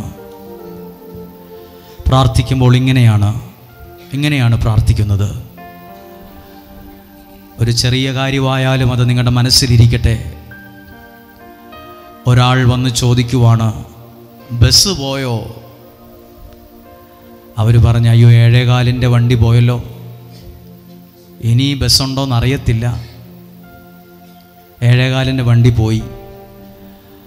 ഇത് കേട്ട് അയാൾ വിഷമിക്കുവാണ്, അയ്യോ 7:15 വണ്ടി പോയല്ലോ, ഇനി എന്നാ ചെയ്യും, ഇനി ആകെ കഷ്ടമായി, എന്തു ചെയ്യുമെന്ന് ഓർത്തിരിക്കുമ്പോൾ ആ ബസ്സിൻ്റെ ഡിപ്പോയിൽ ഒരാൾ വന്ന് പറയുവാണ്, സുഹൃത്തെ നിങ്ങൾ വിഷമിക്കുമൊന്നും വേണ്ട, 7:15 വണ്ടി പോയാൽ കുഴപ്പമൊന്നുമില്ല, 8:30 ഒരെണ്ണം വരാനുണ്ട്, ഇനി അതും പോയാലും പേടിക്കണ്ട, 9:30 ഒരെണ്ണമുണ്ട്, 10:30 ഒരെണ്ണമുണ്ട്, 12 മണി കഴിയുമ്പോൾ ഒരു വണ്ടി വരാനുണ്ട്, 3 മണിക്ക് ഒരെണ്ണമുണ്ട്, 4:30 നിങ്ങളെന്തിനാ പേടിക്കുന്നേ? ഇത് ബസ്സിൻ്റെ കാര്യമാണ്. ഞാനിത് ജീവിതത്തോട് ചേർത്ത് വെച്ച് പറയാം. ഓ, ആ അനുഗ്രഹം നഷ്ടമായല്ലോ, ആ കല്യാണം മുടങ്ങിപ്പോയല്ലോ, ആ ജോലി കിട്ടിയില്ലല്ലോ, സാരയില്ല, നല്ലത് വരാനുണ്ട്. 8:30 ഒരെണ്ണം വരാനുണ്ട്, 10 മണിക്ക് വേറൊരെണ്ണം വരാനുണ്ട്, 12 മണിയാകുമ്പോൾ വേറൊരെണ്ണമുണ്ട്. നിനക്കുള്ള നന്മകൾ 7:15 തീർന്നിട്ടില്ല. 7:30 എല്ലാ വണ്ടി അവസാനിച്ചിനി എവിടെയും പെട്ടുപോകത്തില്ല. നിനക്കുള്ള അനുഗ്രഹം വരാനുണ്ട്. യേശു ശിഷ്യന്മാരും വള്ളത്തിന് യാത്ര ചെയ്തപ്പം തിരമാലയും കൊടുങ്കാറ്റും ഉയർന്നു. ശിഷ്യന്മാർ പേടിച്ചു എന്നെഴുതിയിട്ടുണ്ട്, യേശു പേടിച്ചു എന്നെഴുതിയിട്ടില്ല. യേശു പേടിച്ചു എന്നെഴുതിയിട്ടില്ല. യേശു എവിടെയും ആരെയും പേടിച്ച് മുറിയടച്ച് പൂട്ടി അകത്തിരുന്നു എന്നും എഴുതിയിട്ടില്ല. യേശു ഹേറോദോസിനെ പേടിച്ചിട്ടില്ല. യേശു ആരെയും പേടിച്ചു ഗുഹയിൽ കയറിയിരുന്നു എന്ന് മരത്തെ കയറിയിരുന്നു എഴുതിയിട്ടില്ല. പിന്നെ നീ എന്തിനാണ് പേടിക്കുന്നത്? പ്രശ്നങ്ങളുടെ മുമ്പിൽ ഭയപ്പെടണ്ട. സഹായിക്കുന്ന ഒരു അത്ഭുത ദൈവം കൂടെയുണ്ട്.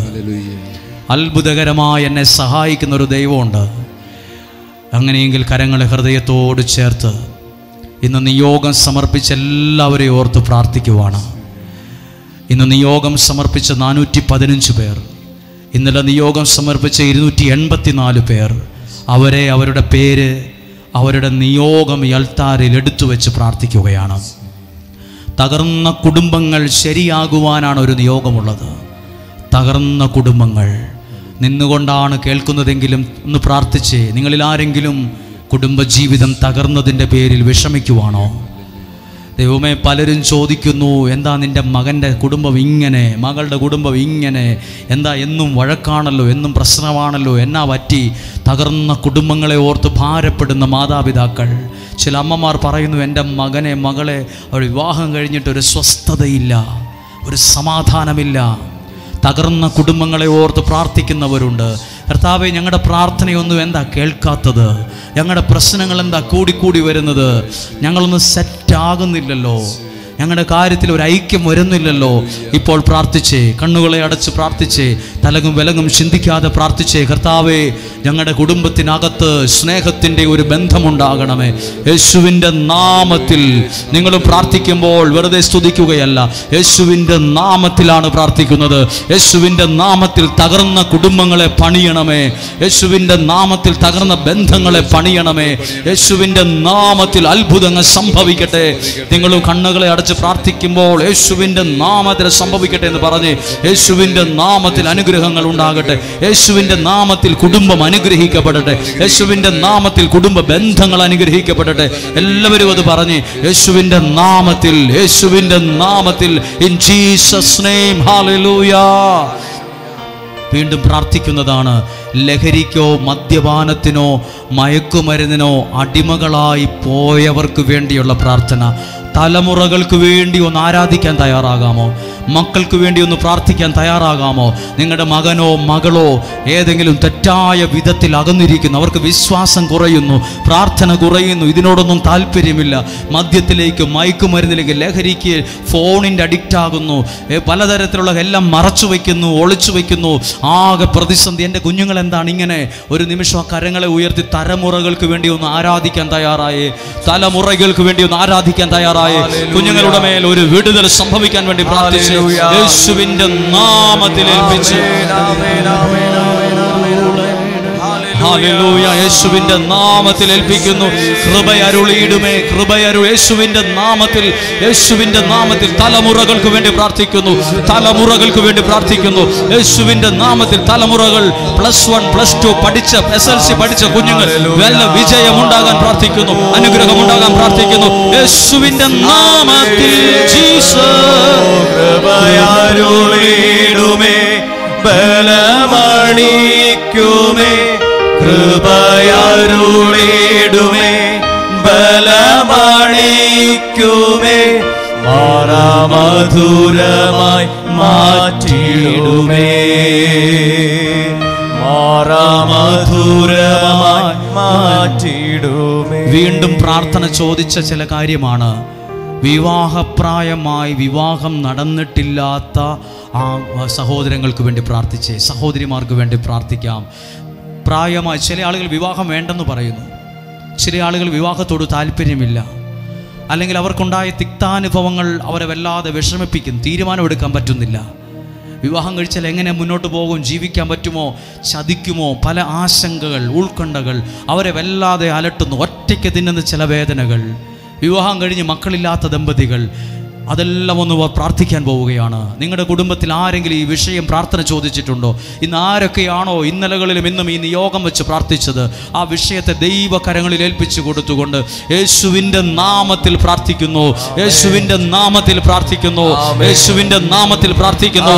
തലമുറകളെ നൽകണമേ. വിവാഹപ്രായമായി വിവാഹം നടന്നിട്ടില്ലാത്ത വ്യക്തികളുടെ മേൽ അഭിഷേകത്തെ അയക്കണമേ, വിടുതൽ കൊടുക്കണമേ, യേശുവിൻ്റെ നാമത്തിൽ. ജീസസ്. കൃപയരുളിയിടുമേ, ബലമണിക്കുമേ, കൃപയരുളിയിടുമേ, ബലമണിക്കുമേ, മാറാമധുരമായി മാറ്റിയിടുമേ. ശ്രദ്ധിച്ച് ഓരോ വിഷയവും പറയുമ്പോൾ നിങ്ങൾ അസ്വസ്ഥരായോ അശ്രദ്ധമായോ ഇരിക്കല്. നിങ്ങൾ തന്നെ പറയണം, യേശുവിൻ്റെ നാമത്തിൽ ഈ പറയുമ്പോൾ സംഭവിക്കണം. കാരണം നിങ്ങളുടെ ജീവിതത്തിനൊരു പ്രാർത്ഥന കിട്ടുന്ന സമയമാണ്, നിങ്ങളുടെ നിയോഗത്തിൻ്റെ മേൽ ഒരു അനുഗ്രഹം വരുന്ന സമയമാണ്. യേശുവിൻ്റെ നാമത്തിൽ അത് സ്വീകരിക്കണം. തലമുറകളിലേക്ക് വേണ്ട അനുഗ്രഹത്തെ നിങ്ങൾ സ്വീകരിക്കണം. ഇപ്പോൾ പ്രാർത്ഥിക്കുന്ന ഒരു കാര്യമാണ്, വിവിധ പരീക്ഷകൾക്കൊരുങ്ങുന്നവർ, പരീക്ഷ എഴുതി SSLC +1 +2 പരീക്ഷ കുഞ്ഞുങ്ങൾക്ക് വേണ്ടി പ്രാർത്ഥിക്കുന്നു. വിജയമുണ്ടാകാൻ നല്ല കോഴ്സ് തിരഞ്ഞെടുക്കാൻ വേണ്ടി പ്രാർത്ഥിക്കുന്നു. ജർമ്മൻ ഭാഷ പഠിച്ചുകൊണ്ടിരിക്കുന്നവർക്ക് വേണ്ടി പ്രാർത്ഥിക്കുന്നു. IELTS OET എക്സാം എഴുതുന്നവർക്ക് വേണ്ടി പ്രാർത്ഥിക്കുന്നു. PR കിട്ടാൻ പ്രാർത്ഥിക്കുന്നു. വിസ തടസ്സം മാറാൻ പ്രാർത്ഥിക്കുന്നു. എൻ്റെ മകന് മകൾക്ക് ഇന്ന രാജ്യത്ത് പോകാൻ കഴിഞ്ഞിരുന്നെങ്കിൽ, എൻ്റെ മകന് മകൾക്ക് ആ രാജ്യത്ത് പോയി പഠിക്കാൻ കഴിഞ്ഞിരുന്നെങ്കിൽ, ആ കരങ്ങളെ ഒന്ന് ഉയർത്തിപ്പിടിക്കാമോ? ഈ വിഷയത്തെ ഒന്ന് ഏൽപ്പിച്ചു കൊടുത്തേ. കർത്താവേ, യേശുവിൻ്റെ നാമത്തിൽ, യേശുവിൻ്റെ നാമത്തിൽ, യേശുവിൻ്റെ നാമത്തിൽ ഏൽപ്പിച്ച് പ്രാർത്ഥിക്കുന്നു. ഇൻ ജീസസ് നെയിം, യേശുവിൻ്റെ നാമത്തിൽ ആ തടസ്സങ്ങൾ മാറട്ടെ, പ്രതിസന്ധികൾ മാറട്ടെ, ഒരു അത്ഭുതം നടക്കട്ടെ ശക്തിയോടെ. In Jesus, hallelujah. അത്ഭുതങ്ങൾ നടക്കണമേ, അടയാളങ്ങൾ സംഭവിക്കണമേ. Hallelujah, hallelujah. ബലമണിക്കുമേ, കൃപയരുളിടുമേ, ബലമണിക്കുമേ, മാറാമധുരമായി മാറ്റിടുമേ. ഇപ്പോൾ പ്രാർത്ഥിക്കുന്നു. കടക്കണിയിൽ കിടക്കുന്നവർ, സാമ്പത്തികമായി തകർന്നവർ, ജപ്തിയുടെ വക്കിൽ നിൽക്കുന്നവർ, ഭീമമായ കടബാധ്യതയുള്ളവർ, സ്വന്തമായൊരു വീടില്ലാത്തവർ, വാടക വീട്ടിൽ വർഷങ്ങളായി കിടക്കുന്നവർ, സ്ഥലമൊന്ന് വിറ്റായിരുന്നെങ്കിൽ ആ കടം വീട്ടായിരുന്നു എന്ന് പറയുന്നവർ, പണസംബന്ധമായി ചതിയിൽപ്പെട്ടവർ, കുറച്ച് പൈസ കൊടുത്താൽ ഇന്ന് കിട്ടുന്നില്ല, പണം തട്ടിക്കൊണ്ട് നഷ്ടപ്പെട്ടു പോയവർ, ജോലി വാഗ്ദാനം ചെയ്ത് പണം തട്ടി പോയി നഷ്ടപ്പെട്ടു പോയി, സ്ഥലം നഷ്ടപ്പെട്ടു പോയി, സ്വർണം നഷ്ടപ്പെട്ടു പോയി, എല്ലാ വിഷയങ്ങളെയും പ്രാർത്ഥിക്കുക. കരങ്ങളെ ഹൃദയത്തോട് ചേർത്ത് വെച്ച് പറഞ്ഞ് സാമ്പത്തിക പ്രതിസന്ധിയിൽ കഴിയുന്ന അനേകർ കണ്ണുനീരോടെ പ്രാർത്ഥിക്കുന്നു. യേശുവിൻ്റെ നാമത്തിൽ ആ സ്ഥലത്തെ സമർപ്പിക്കുന്നു. പ്രതിസന്ധികൾ മാറാൻ യേശുവിൻ്റെ നാമത്തിൽ പ്രാർത്ഥിക്കുന്നു. അത്ഭുത സാക്ഷ്യങ്ങൾ ഉണ്ടാകാൻ പ്രാർത്ഥിക്കുന്നു. നിങ്ങളുടെ ജീവിതത്തിൽ ചില വഴികൾ തുറക്കുവാൻ പ്രാർത്ഥിക്കുന്നു. യേശുവിൻ്റെ നാമത്തിൽ ആ കടക്കണിയിൽ നിന്ന്, സാമ്പത്തിക പ്രശ്നത്തിൽ നിന്ന് എല്ലാവരും പറഞ്ഞു യേശുവിൻ്റെ നാമത്തിൽ, ഇൻ ജീസസ് നെയിം, ഹല്ലേലൂയ. യേശുവിൻ്റെ നാമത്തിൽ, യേശുവിൻ്റെ നാമത്തിൽ പ്രാർത്ഥിക്കുന്നു. യേശുവിൻ്റെ നാമത്തിൽ പ്രാർത്ഥിക്കുന്നു. ഒരു വിടുതൽ സംഭവിക്കട്ടെ, ഒരു അനുഗ്രഹം സംഭവിക്കട്ടെ. യേശുവിൻ്റെ നാമത്തിൽ പ്രാർത്ഥിക്കുന്നു. ഹല്ലേലൂയ. വീണ്ടും പ്രാർത്ഥിക്കുന്നു. ശരീരത്തിൽ രോഗമുള്ള എല്ലാവരും പ്രാർത്ഥിക്കുക. നിങ്ങൾ ചില ആളുകൾ ഇന്നലെ പറഞ്ഞതുപോലെ പ്രാർത്ഥിക്കുക. ദൈവമേ, ഇതൊന്നും ഓപ്പറേഷൻ കൂടാതെ സൗഖ്യമായിരുന്നെങ്കിൽ. യേശുവിൻ്റെ നാമത്തിൽ പ്രാർത്ഥിച്ച് രോഗപീഠകളുള്ളവർ, രോഗബന്ധനത്തിൽ കഴിയുന്നവർ, രോഗത്തിൻ്റെ പ്രതിസന്ധികൾ അനുഭവിക്കുന്നവർ, ആ വേദനയുള്ള ഭാഗത്ത് കൈവച്ച് 3 പ്രാവശ്യം പറ, യേശുവിൻ്റെ നാമത്തിൽ സൗഖ്യം. ആ വേദനയുള്ള ഭാഗത്ത് കരങ്ങൾ വെച്ച് പറ, യേശുവിൻ്റെ നാമത്തിൽ വിടുതൽ സംഭവിക്കട്ടെ. മരുന്നോ ലേപനോ ഔഷധവുമല്ല, യേശുവിൻ്റെ നാമത്തിലുള്ള സൗഖ്യം അവിടെ ഉണ്ടാകട്ടെ. ഒരു വലിയ സാക്ഷ്യം പറയാൻ ഇടവരട്ടെ. ക്യാൻസർ പോലുള്ള മാരക രോഗങ്ങൾ, മാറാത്ത തലവേദന, അലർജി രോഗങ്ങൾ, ഗർഭാശയ സംബന്ധമായ പ്രതിസന്ധികൾ, ഹാർട്ടുമായി ബന്ധപ്പെട്ട പ്രശ്നങ്ങൾ, രക്തത്തിൽ ഹീമോഗ്ലോബിൻ്റെ അളവ് കുറഞ്ഞ പ്രശ്നങ്ങൾ, BP-യുടെ പ്രശ്നങ്ങൾ, ഷുഗറിൻ്റെ പ്രശ്നങ്ങൾ, പല ഓപ്പറേഷൻ പറഞ്ഞിട്ടുള്ള സാഹചര്യങ്ങൾ, കർത്താവ് എല്ലാ ദഹനത്തിൻ്റെ പ്രശ്നങ്ങൾ, നട്ടലിൻ്റെ പ്രശ്നങ്ങൾ, നടക്കുവാൻ ബുദ്ധിമുട്ടുള്ളവർ, ഓടുവാൻ ബുദ്ധിമുട്ടുള്ളവർ, കിടക്കുവാൻ ബുദ്ധിമുട്ടുള്ളവർ, മറിഞ്ഞു തിരിഞ്ഞ് കിടക്കുവാൻ ബുദ്ധിമുട്ടുള്ളവർ, ആ കരങ്ങളെ ഉയർത്തിപ്പിടിച്ച് യേശുവിൻ്റെ നാമത്തിൽ എല്ലാവരും ശബ്ദത്തെ ഉയർത്തി എല്ലാവരും സ്തുതിച്ച് പ്രാർത്ഥിച്ച് യേശുവിൻ്റെ നാമത്തിൽ, ഇൻ ജീസസ്, യേശുവിൻ്റെ നാമത്തിൽ, യേശുവിൻ്റെ നാമത്തിൽ പ്രാർത്ഥിക്കുന്നു. ശബ്ദമുയർത്തി പ്രാർത്ഥിക്കുന്നു.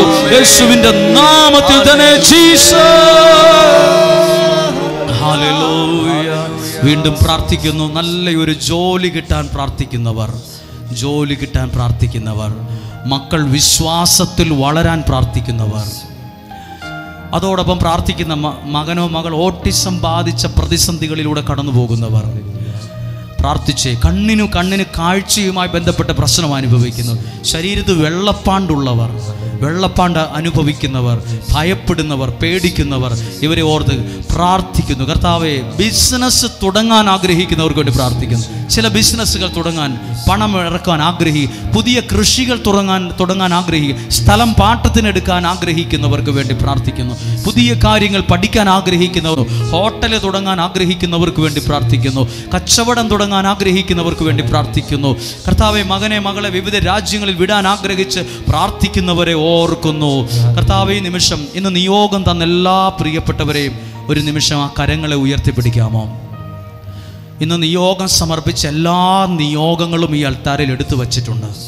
ഇപ്പോൾ വിശുദ്ധ ജലം തളിച്ച് സമൂഹത്തിന് വേണ്ടി പ്രാർത്ഥിക്കുവാണ്. കർത്താവ്, ഓരോ നിയോഗത്തിൻ്റെ മേലും ദൈവത്തിൻ്റെ വലിയ പ്രവൃത്തികൾ നടക്കുവാൻ ആഗ്രഹിക്കുകയാണ്. ദിവികാരുണ്യ പ്രദക്ഷിണത്തിന് മുമ്പ് വിശുദ്ധ ജലം തളിച്ച് ജനത്തിനു വേണ്ടി പ്രാർത്ഥിക്കുകയാണ്. ഇതിനകത്ത് നിൽക്കുന്ന ഓരോ വ്യക്തികളുടെ മേലും എല്ലാ തടസ്സങ്ങളും മാറത്തക്ക വിധം, അത്ഭുതങ്ങൾ നടക്കത്തക്ക വിധം, ദൈവപ്രവൃത്തി നടക്കത്തക്ക വിധം എല്ലാ ശുശ്രൂഷകരും ചേർന്ന് ഒറ്റ മനസ്സോടെ അധരങ്ങളെ തുറന്ന് എല്ലാവരും ചേർന്ന് സ്തുതിച്ച് പ്രാർത്ഥിക്കുന്നു. യേശുവിൻ്റെ നാമത്തിൽ എല്ലാവരും സ്തുതിക്കുന്നു. യേശുവിൻ്റെ നാമത്തിൽ, യേശുവിൻ്റെ നാമത്തിൽ ശബ്ദമുയർത്തി പ്രാർത്ഥിക്കുന്നു. ഹല്ലേലൂയ. യേശുവിൻ്റെ നാമത്തിൽ ഏൽപ്പിച്ചുകൊണ്ട് ഞങ്ങൾ പ്രാർത്ഥിക്കുന്നു. ഇപ്പോൾ വിശുദ്ധ ജലം തളിച്ച് സ്തുതിച്ച് പ്രാർത്ഥിക്കുന്നു. ജീസസ്, പരിശുദ്ധാത്മാവെ നിറയണമേ, പരിശുദ്ധാത്മാവെ നിറയണമേ. എല്ലാ ശുശ്രൂഷകരും പ്രാർത്ഥിക്കുന്നു, എല്ലാ പ്രിയപ്പെട്ടവരും പ്രാർത്ഥിക്കുന്നു. ദൈവത്തിന്റെ അത്ഭുതകരം ഇടപെടുവാൻ പ്രാർത്ഥിക്കുന്നു. നിയോഗം സമർപ്പിച്ചവരെ ഓർക്കുന്നു, നിയോഗം എഴുതി വച്ചവരെ ഓർക്കുന്നു. കുടുംബത്തിന് വേണ്ടി ഓർത്ത് പ്രാർത്ഥിക്കുന്നു, മക്കൾക്ക് വേണ്ടി പ്രാർത്ഥിക്കുന്നു, കൽക്കുരിശിൽ എണ്ണ ഒഴിച്ചവർക്ക് വേണ്ടി പ്രാർത്ഥിക്കുന്നു. നിയോഗ തിരിയുമായി പ്രാർത്ഥിക്കുന്നവരെ ഓർക്കുന്നു, പാസ്പോർട്ടുമായി ബന്ധപ്പെട്ട് പ്രാർത്ഥിക്കുന്നവരെ ഓർക്കുന്നു, ചില മെഡിക്കൽ റിപ്പോർട്ടുകൾ ഉയർത്തി പ്രാർത്ഥിക്കുന്നവരെ ഓർക്കുന്നു. നിയോഗ കൊന്ത കയ്യിലുള്ളവർക്ക് വേണ്ടി പ്രാർത്ഥിക്കുന്നു. കർത്താവേ, വിവിധ നേർച്ചകൾ നേർന്നിട്ടുള്ളവർക്ക് വേണ്ടി പ്രാർത്ഥിക്കുന്നു. ശബ്ദമുയർത്തി യേശുവേ, ഇൻ ജീസസ് കൃപയാരുളിടുമേ, ബലമണിക്കുമേ, കൃപയാരുളിടുമേ, ബലമണിക്കുമേ, മാറാമധുരമായി മാറ്റിടുമേ. അക്കരം ഉയർത്തി പിടിച്ചെല്ലാവരും ചേർന്ന് ഉറക്കെ നിയോഗ കൊന്ത ഉയർത്തി പ്രാർത്ഥിച്ച്, നസ്രായനായ എൻ്റെ യേശുവേ, എൻ്റെ എല്ലാ നിയോഗങ്ങളെയും അങ്ങ് സ്വീകരിച്ച് അതിന്മേൽ നിലനിൽക്കുന്ന എല്ലാ തടസ്സങ്ങളെയും എല്ലാ പ്രതിസന്ധികളെയും പൂർണ്ണമായും എടുത്തുമാറ്റി സാധിച്ചു തന്ന് എന്നെ അനുഗ്രഹിക്കണമേ. നസ്രായനായ എൻ്റെ യേശുവേ, എൻ്റെ എല്ലാ നിയോഗങ്ങളെയും അങ്ങ് സ്വീകരിച്ച് അതിന്മേൽ നിലനിൽക്കുന്ന സകല ബന്ധനങ്ങളെയും സകല തടസ്സങ്ങളെയും പൂർണ്ണമായും എടുത്തുമാറ്റി എനിക്ക് സാധിച്ചു തന്ന് എന്നെ അനുഗ്രഹിക്കണമേ. നസ്രായനായ എൻ്റെ യേശുവേ, എൻ്റെ എല്ലാ നിയോഗങ്ങളെയും അങ്ങ് സ്വീകരിച്ച് അതിന്മേൽ നിലനിൽക്കുന്ന എല്ലാ ബന്ധനങ്ങളെയും എല്ലാ തടസ്സങ്ങളെയും പൂർണ്ണമായും എടുത്തുമാറ്റി അത് സാധിച്ചു തന്ന് എന്നെ അനുഗ്രഹിക്കണമേ. നസ്രായനായ എൻ്റെ യേശുവേ, എൻ്റെ എല്ലാ നിയോഗങ്ങളെയും അങ്ങ് സ്വീകരിച്ച് അതിന്മേൽ നിലനിൽക്കുന്ന സകല ബന്ധനങ്ങളെയും സകല തടസ്സങ്ങളെയും പൂർണ്ണമായും എടുത്തുമാറ്റി സാധിച്ചു തന്ന് എന്നെ അനുഗ്രഹിക്കണമേ. എൻ്റെ ജീവിതത്തിൽ ഒരത്ഭുതം നടക്കുമെന്ന് ഞാനൊരു സാക്ഷ്യം പറയുമെന്ന്, ഈ അൾത്താരയിൽ നിന്ന് സാക്ഷ്യം പറയുമെന്ന് ഞാൻ വിശ്വസിക്കുന്നു, ഞാൻ വിശ്വസിക്കുന്നു, ഞാൻ വിശ്വസിക്കുന്നു. സ്തുതിച്ച് പ്രാർത്ഥിക്കുന്നു. Hallelujah, Jesus, hallelujah, hallelujah. എല്ലാവരും സ്തുതിക്കുന്നു. ശബ്ദമുയർത്തി ഇൻ ജീസസ്. നിയോഗ പ്രാർത്ഥന ചൊല്ലും നേരം അമ്മേ മാധ്യസ്ഥമേകണമേ. നിയോഗ പ്രാർത്ഥന ചൊല്ലും നേരം അമ്മേ മാധ്യസ്ഥമേകണമേ. നിയോഗത്തിൽ പ്രാർത്ഥിക്കുമ്പോൾ അമ്മേ ഉത്തരം നൽകണമേ. നിയോഗത്തിൽ പ്രാർത്ഥിക്കുമ്പോൾ അമ്മേ ഉത്തരം നൽകണമേ. അനുഗ്രഹം പ്രാപിക്കാൻ വേദനയോടെ വരും നേരം വേദനയെല്ലാം നീക്കണമേ. ഞങ്ങളുടെ പ്രാർത്ഥന കേൾക്കണമേ. അനുഗ്രഹം പ്രാപിക്കാൻ വേദനയോടെ വരും നേരം വേദനയെല്ലാം നീക്കണമേ. ഞങ്ങളുടെ പ്രാർത്ഥന കേൾക്കണമേ. വേദനയെല്ലാം നീക്കണമേ. ഞങ്ങളുടെ പ്രാർത്ഥന കേൾക്കണമേ.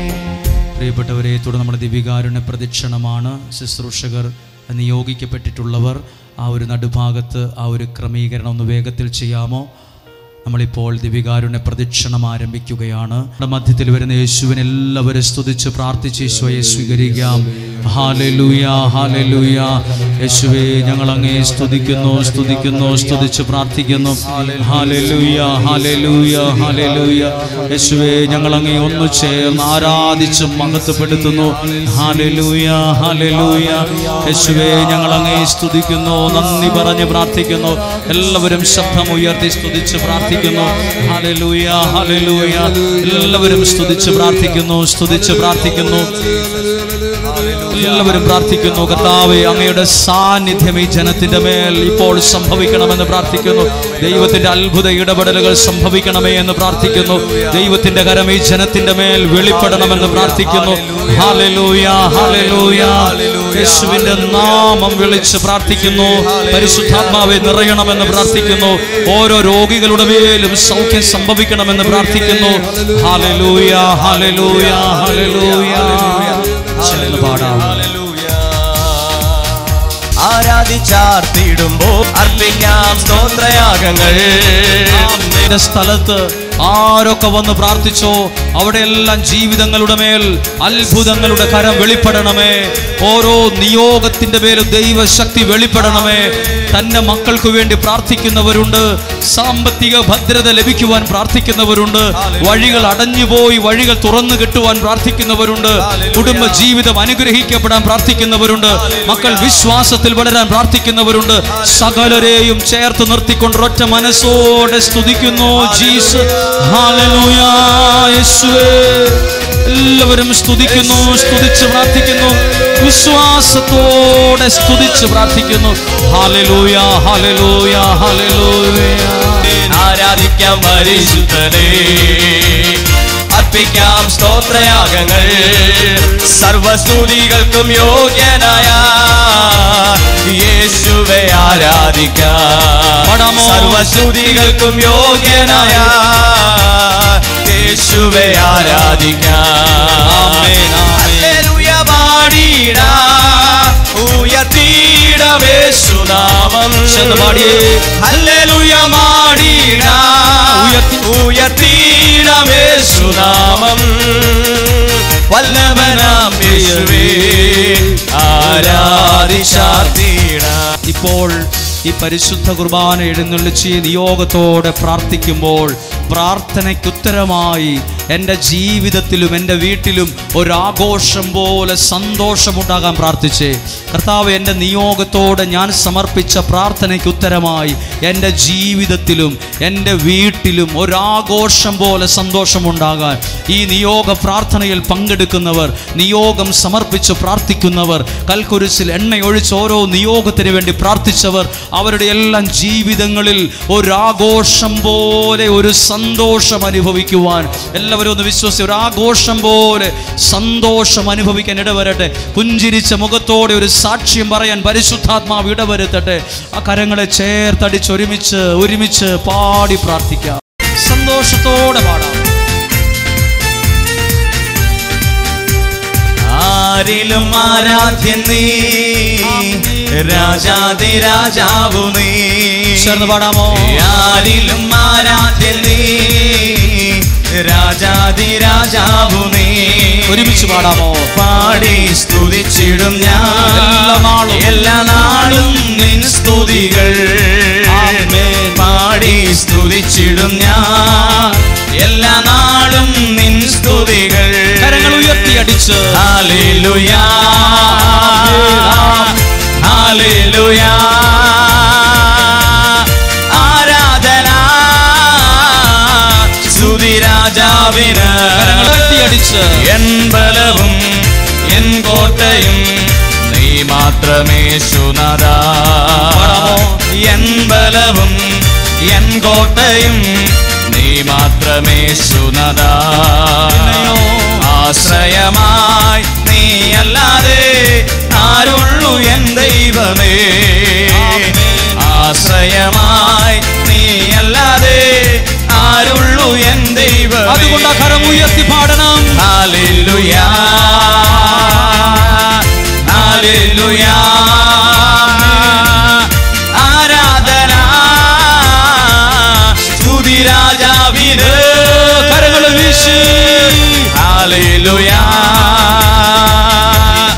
ഹല്ലേലൂയ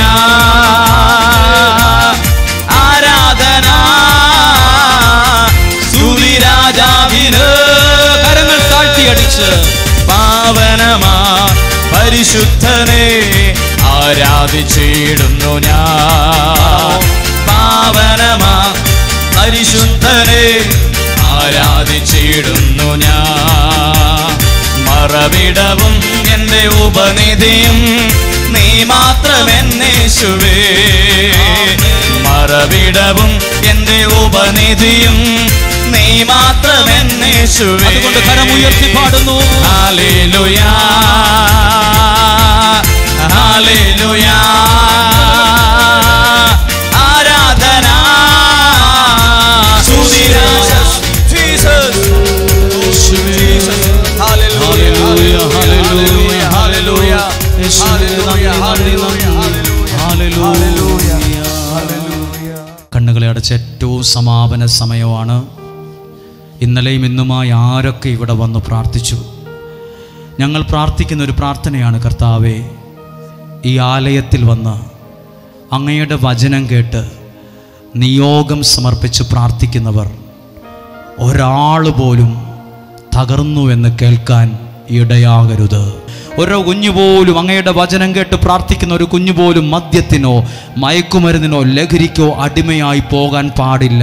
കാരണം അത്രയും ആഗ്രഹത്തോടെ ഉള്ളിൽ തട്ടി പ്രാർത്ഥിക്കുന്ന സമയമാണ്. നിങ്ങളുടെ കരങ്ങളെ ഹൃദയത്തോട് ചേർത്ത് വെച്ച് ദൈവത്തിൻ്റെ വചനത്തെ സ്വീകരിക്കുമ്പോൾ ദൈവത്തിൻ്റെ അത്ഭുതങ്ങൾ നടക്കും. അത് ദൈവത്തിൻ്റെ കൃപയാണ്. എല്ലാ കണ്ണുകളും ഒരു നിമിഷം ഒന്ന് അൽത്താരയിലേക്ക് നോക്കി, ഈ പരിശുദ്ധ കുർബാനയെ നോക്കി, ഒരു നേർച്ച നേര്, എനിക്ക് ഇന്ന അനുഗ്രഹം ലഭിക്കുമ്പോൾ ഞാനൊരു സാക്ഷ്യത്തെ പറയും. ഇന്ന് ഞാൻ ഒത്തിരി ആഗ്രഹിച്ച് കഷ്ടപ്പെട്ട് ഇവിടെ വന്നതാണ്. എനിക്കെല്ലാം അനുകൂലമൊന്നും അല്ലായിരുന്നു. ആഗ്രഹിച്ചു വന്ന എനിക്ക് ദൈവത്തെ മഹത്വപ്പെടുക, ഒരാഘോഷം നടന്ന സന്തോഷം എൻ്റെ ജീവിതത്തിലും വീട്ടിലും ഉണ്ടാകണം. ഇന്നിവിടുന്ന് പല ഭാഗത്തേക്ക് വാഹനത്തിൽ പോകുന്നവരാണ്, ബസ്സിൽ, കാറിൽ, ട്രെയിന്, എല്ലാം. നിങ്ങളുടെ യാത്ര അനുഗ്രഹമാകണം. വീട്ടിലെത്തുമ്പോൾ നിങ്ങളോടൊപ്പം ഒരു അനുഗ്രഹം കയറി ചെല്ലണം. ഒരു വെളിച്ചം, ഒരു സ്വിച്ച് ഇടുമ്പോൾ ലൈറ്റ് കത്തുന്നത് പോലെ ആ വീട് വെളിച്ചമുള്ളതാകണം. ജോസഫിനെ ഓർത്തു ദൈവം അനുഗ്രഹിച്ചില്ലേ? ഇതിനകത്ത് ഇരിക്കാൻ തന്നെ പാടാ, ഇതിനകത്ത് നിൽക്കാൻ തന്നെ ഒരു പ്രത്യേക കൃപ വേണം. കാരണം അത്രയും ചൂടും ആവിയും പരവേശവും ശ്വാസമുട്ടലും ഉണ്ട്. എന്നിട്ടും സഹിച്ചും പിടിച്ചു നിൽക്കുന്നത് എത്ര ആഗ്രഹത്തോടെ, എത്ര കൊതിച്ചാണ്. നിങ്ങളെ ബഹുമാനത്തോടെ കാണുന്നു. പ്രിയപ്പെട്ടവരെ, ഇപ്പോൾ ഈശോയുടെ ആശീർവാദം സ്വീകരിക്കുകയാണ്. പ്രാർത്ഥന സ്വീകരിക്കുമ്പോൾ നിങ്ങളുടെ തിരിച്ചുള്ള യാത്രകൾക്ക് വേണ്ടി പ്രാർത്ഥിക്കുന്നു. ഒത്തിരി അനുഗ്രഹമായി നമുക്കത് അനുഭവിക്കാൻ കഴിഞ്ഞൊരു ദിവസമാണ്. സാധാരണയിൽ കൂടുതൽ ആളുകളുണ്ട്. അതുകൊണ്ട് നിങ്ങൾ പുറത്തേക്ക് ഇറങ്ങുമ്പോഴും പ്രാർത്ഥിക്ക് വരുമ്പോഴും കൈക്കുഞ്ഞുങ്ങളുമായി വന്നു നിൽക്കുന്ന അമ്മമാരുണ്ട്. അത് നിങ്ങൾ ശ്രദ്ധിക്കണം. ശുശ്രൂഷകർ നിങ്ങൾ ഓരോരുത്തരും ത്യാഗത്തോടെ ഇവിടെ വരുന്നതിൽ ഞങ്ങൾക്ക് ഒത്തിരി സന്തോഷമാണ്. ഞങ്ങൾ നിങ്ങളെ ബഹുമാനിക്കുന്നു, നിങ്ങൾക്ക് വേണ്ടി പ്രാർത്ഥിക്കുന്നു. ദൈവത്തിൻ്റെ എല്ലാ സംരക്ഷണം, നിങ്ങൾ നൽകുന്ന സഹായവും പ്രാർത്ഥനയും സപ്പോർട്ടും ഞങ്ങൾക്ക് വിലയുള്ളതാണ്. എല്ലാവരും ശ്രദ്ധിച്ചേ. ഒറ്റ വാക്ക്, സമയം 1:55 ഉള്ളൂ. ലാസർ എന്നയാൾ മരിച്ച് പ്രാർത്ഥന ചൊല്ലി പെട്ടിക്കകത്താക്കി കല്ലറയിൽ അടക്കി കല്ലും വെച്ചു. യേശു വരുന്നത് 4-ാമത്തെ ദിവസമാണ്. 3 ദിവസം ഒന്നും നടന്നില്ല. 4-ാമത്തെ ദിവസം യേശു വന്നത് വീട്ടിലിരുന്ന് ചായ കുടിക്കുമായിരുന്നു എന്നല്ല. യേശു വന്ന് ആ കല്ലറയ്ക്കടുത്ത് വന്ന് നിന്നു. എന്നിട്ട് അവരോട് പറഞ്ഞു, ആ കല്ല് അവിടുന്ന് മാറ്റാൻ പറഞ്ഞു. കല്ല് മാറ്റി യേശു അവിടുന്ന് പ്രാർത്ഥിച്ചു, പിതാവേ, എൻ്റെ പ്രാർത്ഥന കേൾക്കുമെന്ന് ഞാൻ വിശ്വസിക്കുന്നു, നന്ദി എന്ന് പറഞ്ഞു.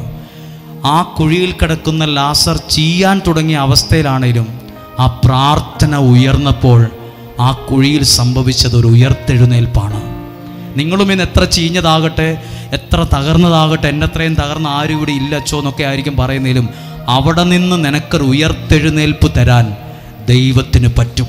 അതുപോലെ ഉള്ളിൽ തട്ടിയ ഒരു ആശീർവാദവും ഒരനുഗ്രഹവും നിങ്ങൾ സ്വീകരിക്കാൻ പോവുകയാണ്. കണ്ണുകളെ അടച്ച് പ്രിയപ്പെട്ട അമ്മമാർ, കാസർഗോഡ്, തിരുവനന്തപുരം വരെയുള്ള ആളുകൾ ഇവിടെയുണ്ട്. നിങ്ങളുടെ യാത്ര, നിങ്ങൾ സഞ്ചരിക്കുന്ന വാഹനം, തൊട്ടടുത്തിരിക്കുന്നവർ എല്ലാം സുരക്ഷിതമാകട്ടെ. ഒരു ദോഷവും വരികയില്ല.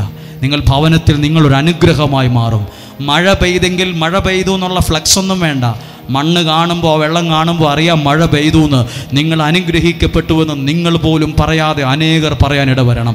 നിങ്ങളുടെ കുഞ്ഞുങ്ങൾ നല്ല നിലയിലെത്തണം. നിങ്ങളുടെ കുഞ്ഞുങ്ങൾക്ക് നല്ല മാർക്ക് കിട്ടണം. അവർ ഉയർന്ന പദവിയിലെത്തണം. നിങ്ങളുടെ കുഞ്ഞുങ്ങൾ നിങ്ങൾക്ക് അനുഗ്രഹമാകണം.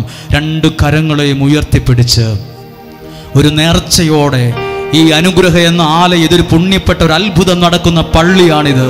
ഇത് ദൈവത്തിന്റെ പുണ്യപ്പെട്ട സ്ഥലമാണ്. ഇത് ദൈവത്തിന്റെ ആരാധനയുള്ള സ്ഥലമാണ്. ഇതാ പരിശുദ്ധ കുർബാന എടുത്തുയർത്തി പ്രിയപ്പെട്ട അജിതച്ചൻ പ്രാർത്ഥിക്കുമ്പോൾ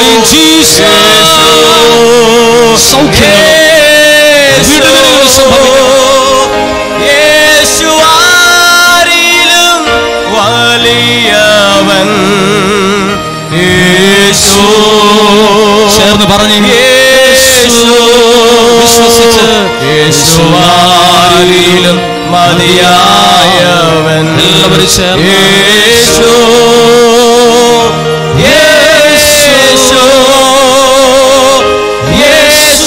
യേശുവാരിലും വലിയവൻ. യേശു യേശു യേശുവാരിലും മതിയായവൻ. യേശുവാരിലും മതിയായവൻ. കരങ്ങൾ കൂപ്പി, കണ്ണുകൾ അടച്ച് ഒരു വാക്ക് നിങ്ങൾക്ക് വേണ്ടി പ്രാർത്ഥിക്കുന്നു യേശുവിൻ്റെ നാമത്തിൽ. ഇവിടം തുടങ്ങിയുള്ള നിങ്ങളുടെ യാത്ര അനുഗ്രഹമാകട്ടെ. ഒരാപത്തോ അപകടമോ പരിക്കുകളോ നഷ്ടങ്ങളോ ആർക്കും സംഭവിക്കുകയില്ല. നിങ്ങൾ ദൈവത്തിൻ്റെ കരങ്ങളിലാണ്. നിങ്ങൾ വീടെത്തുവോളം ദൈവത്തിൻ്റെ സംരക്ഷണം ഉണ്ടാകട്ടെ. അനുഗ്രഹം പ്രാപിക്കാൻ വേദനയോടെ വരും നേരം വേദനയെല്ലാം നീക്കണമേ, ഞങ്ങളുടെ യാചന കേൾക്കണമേ.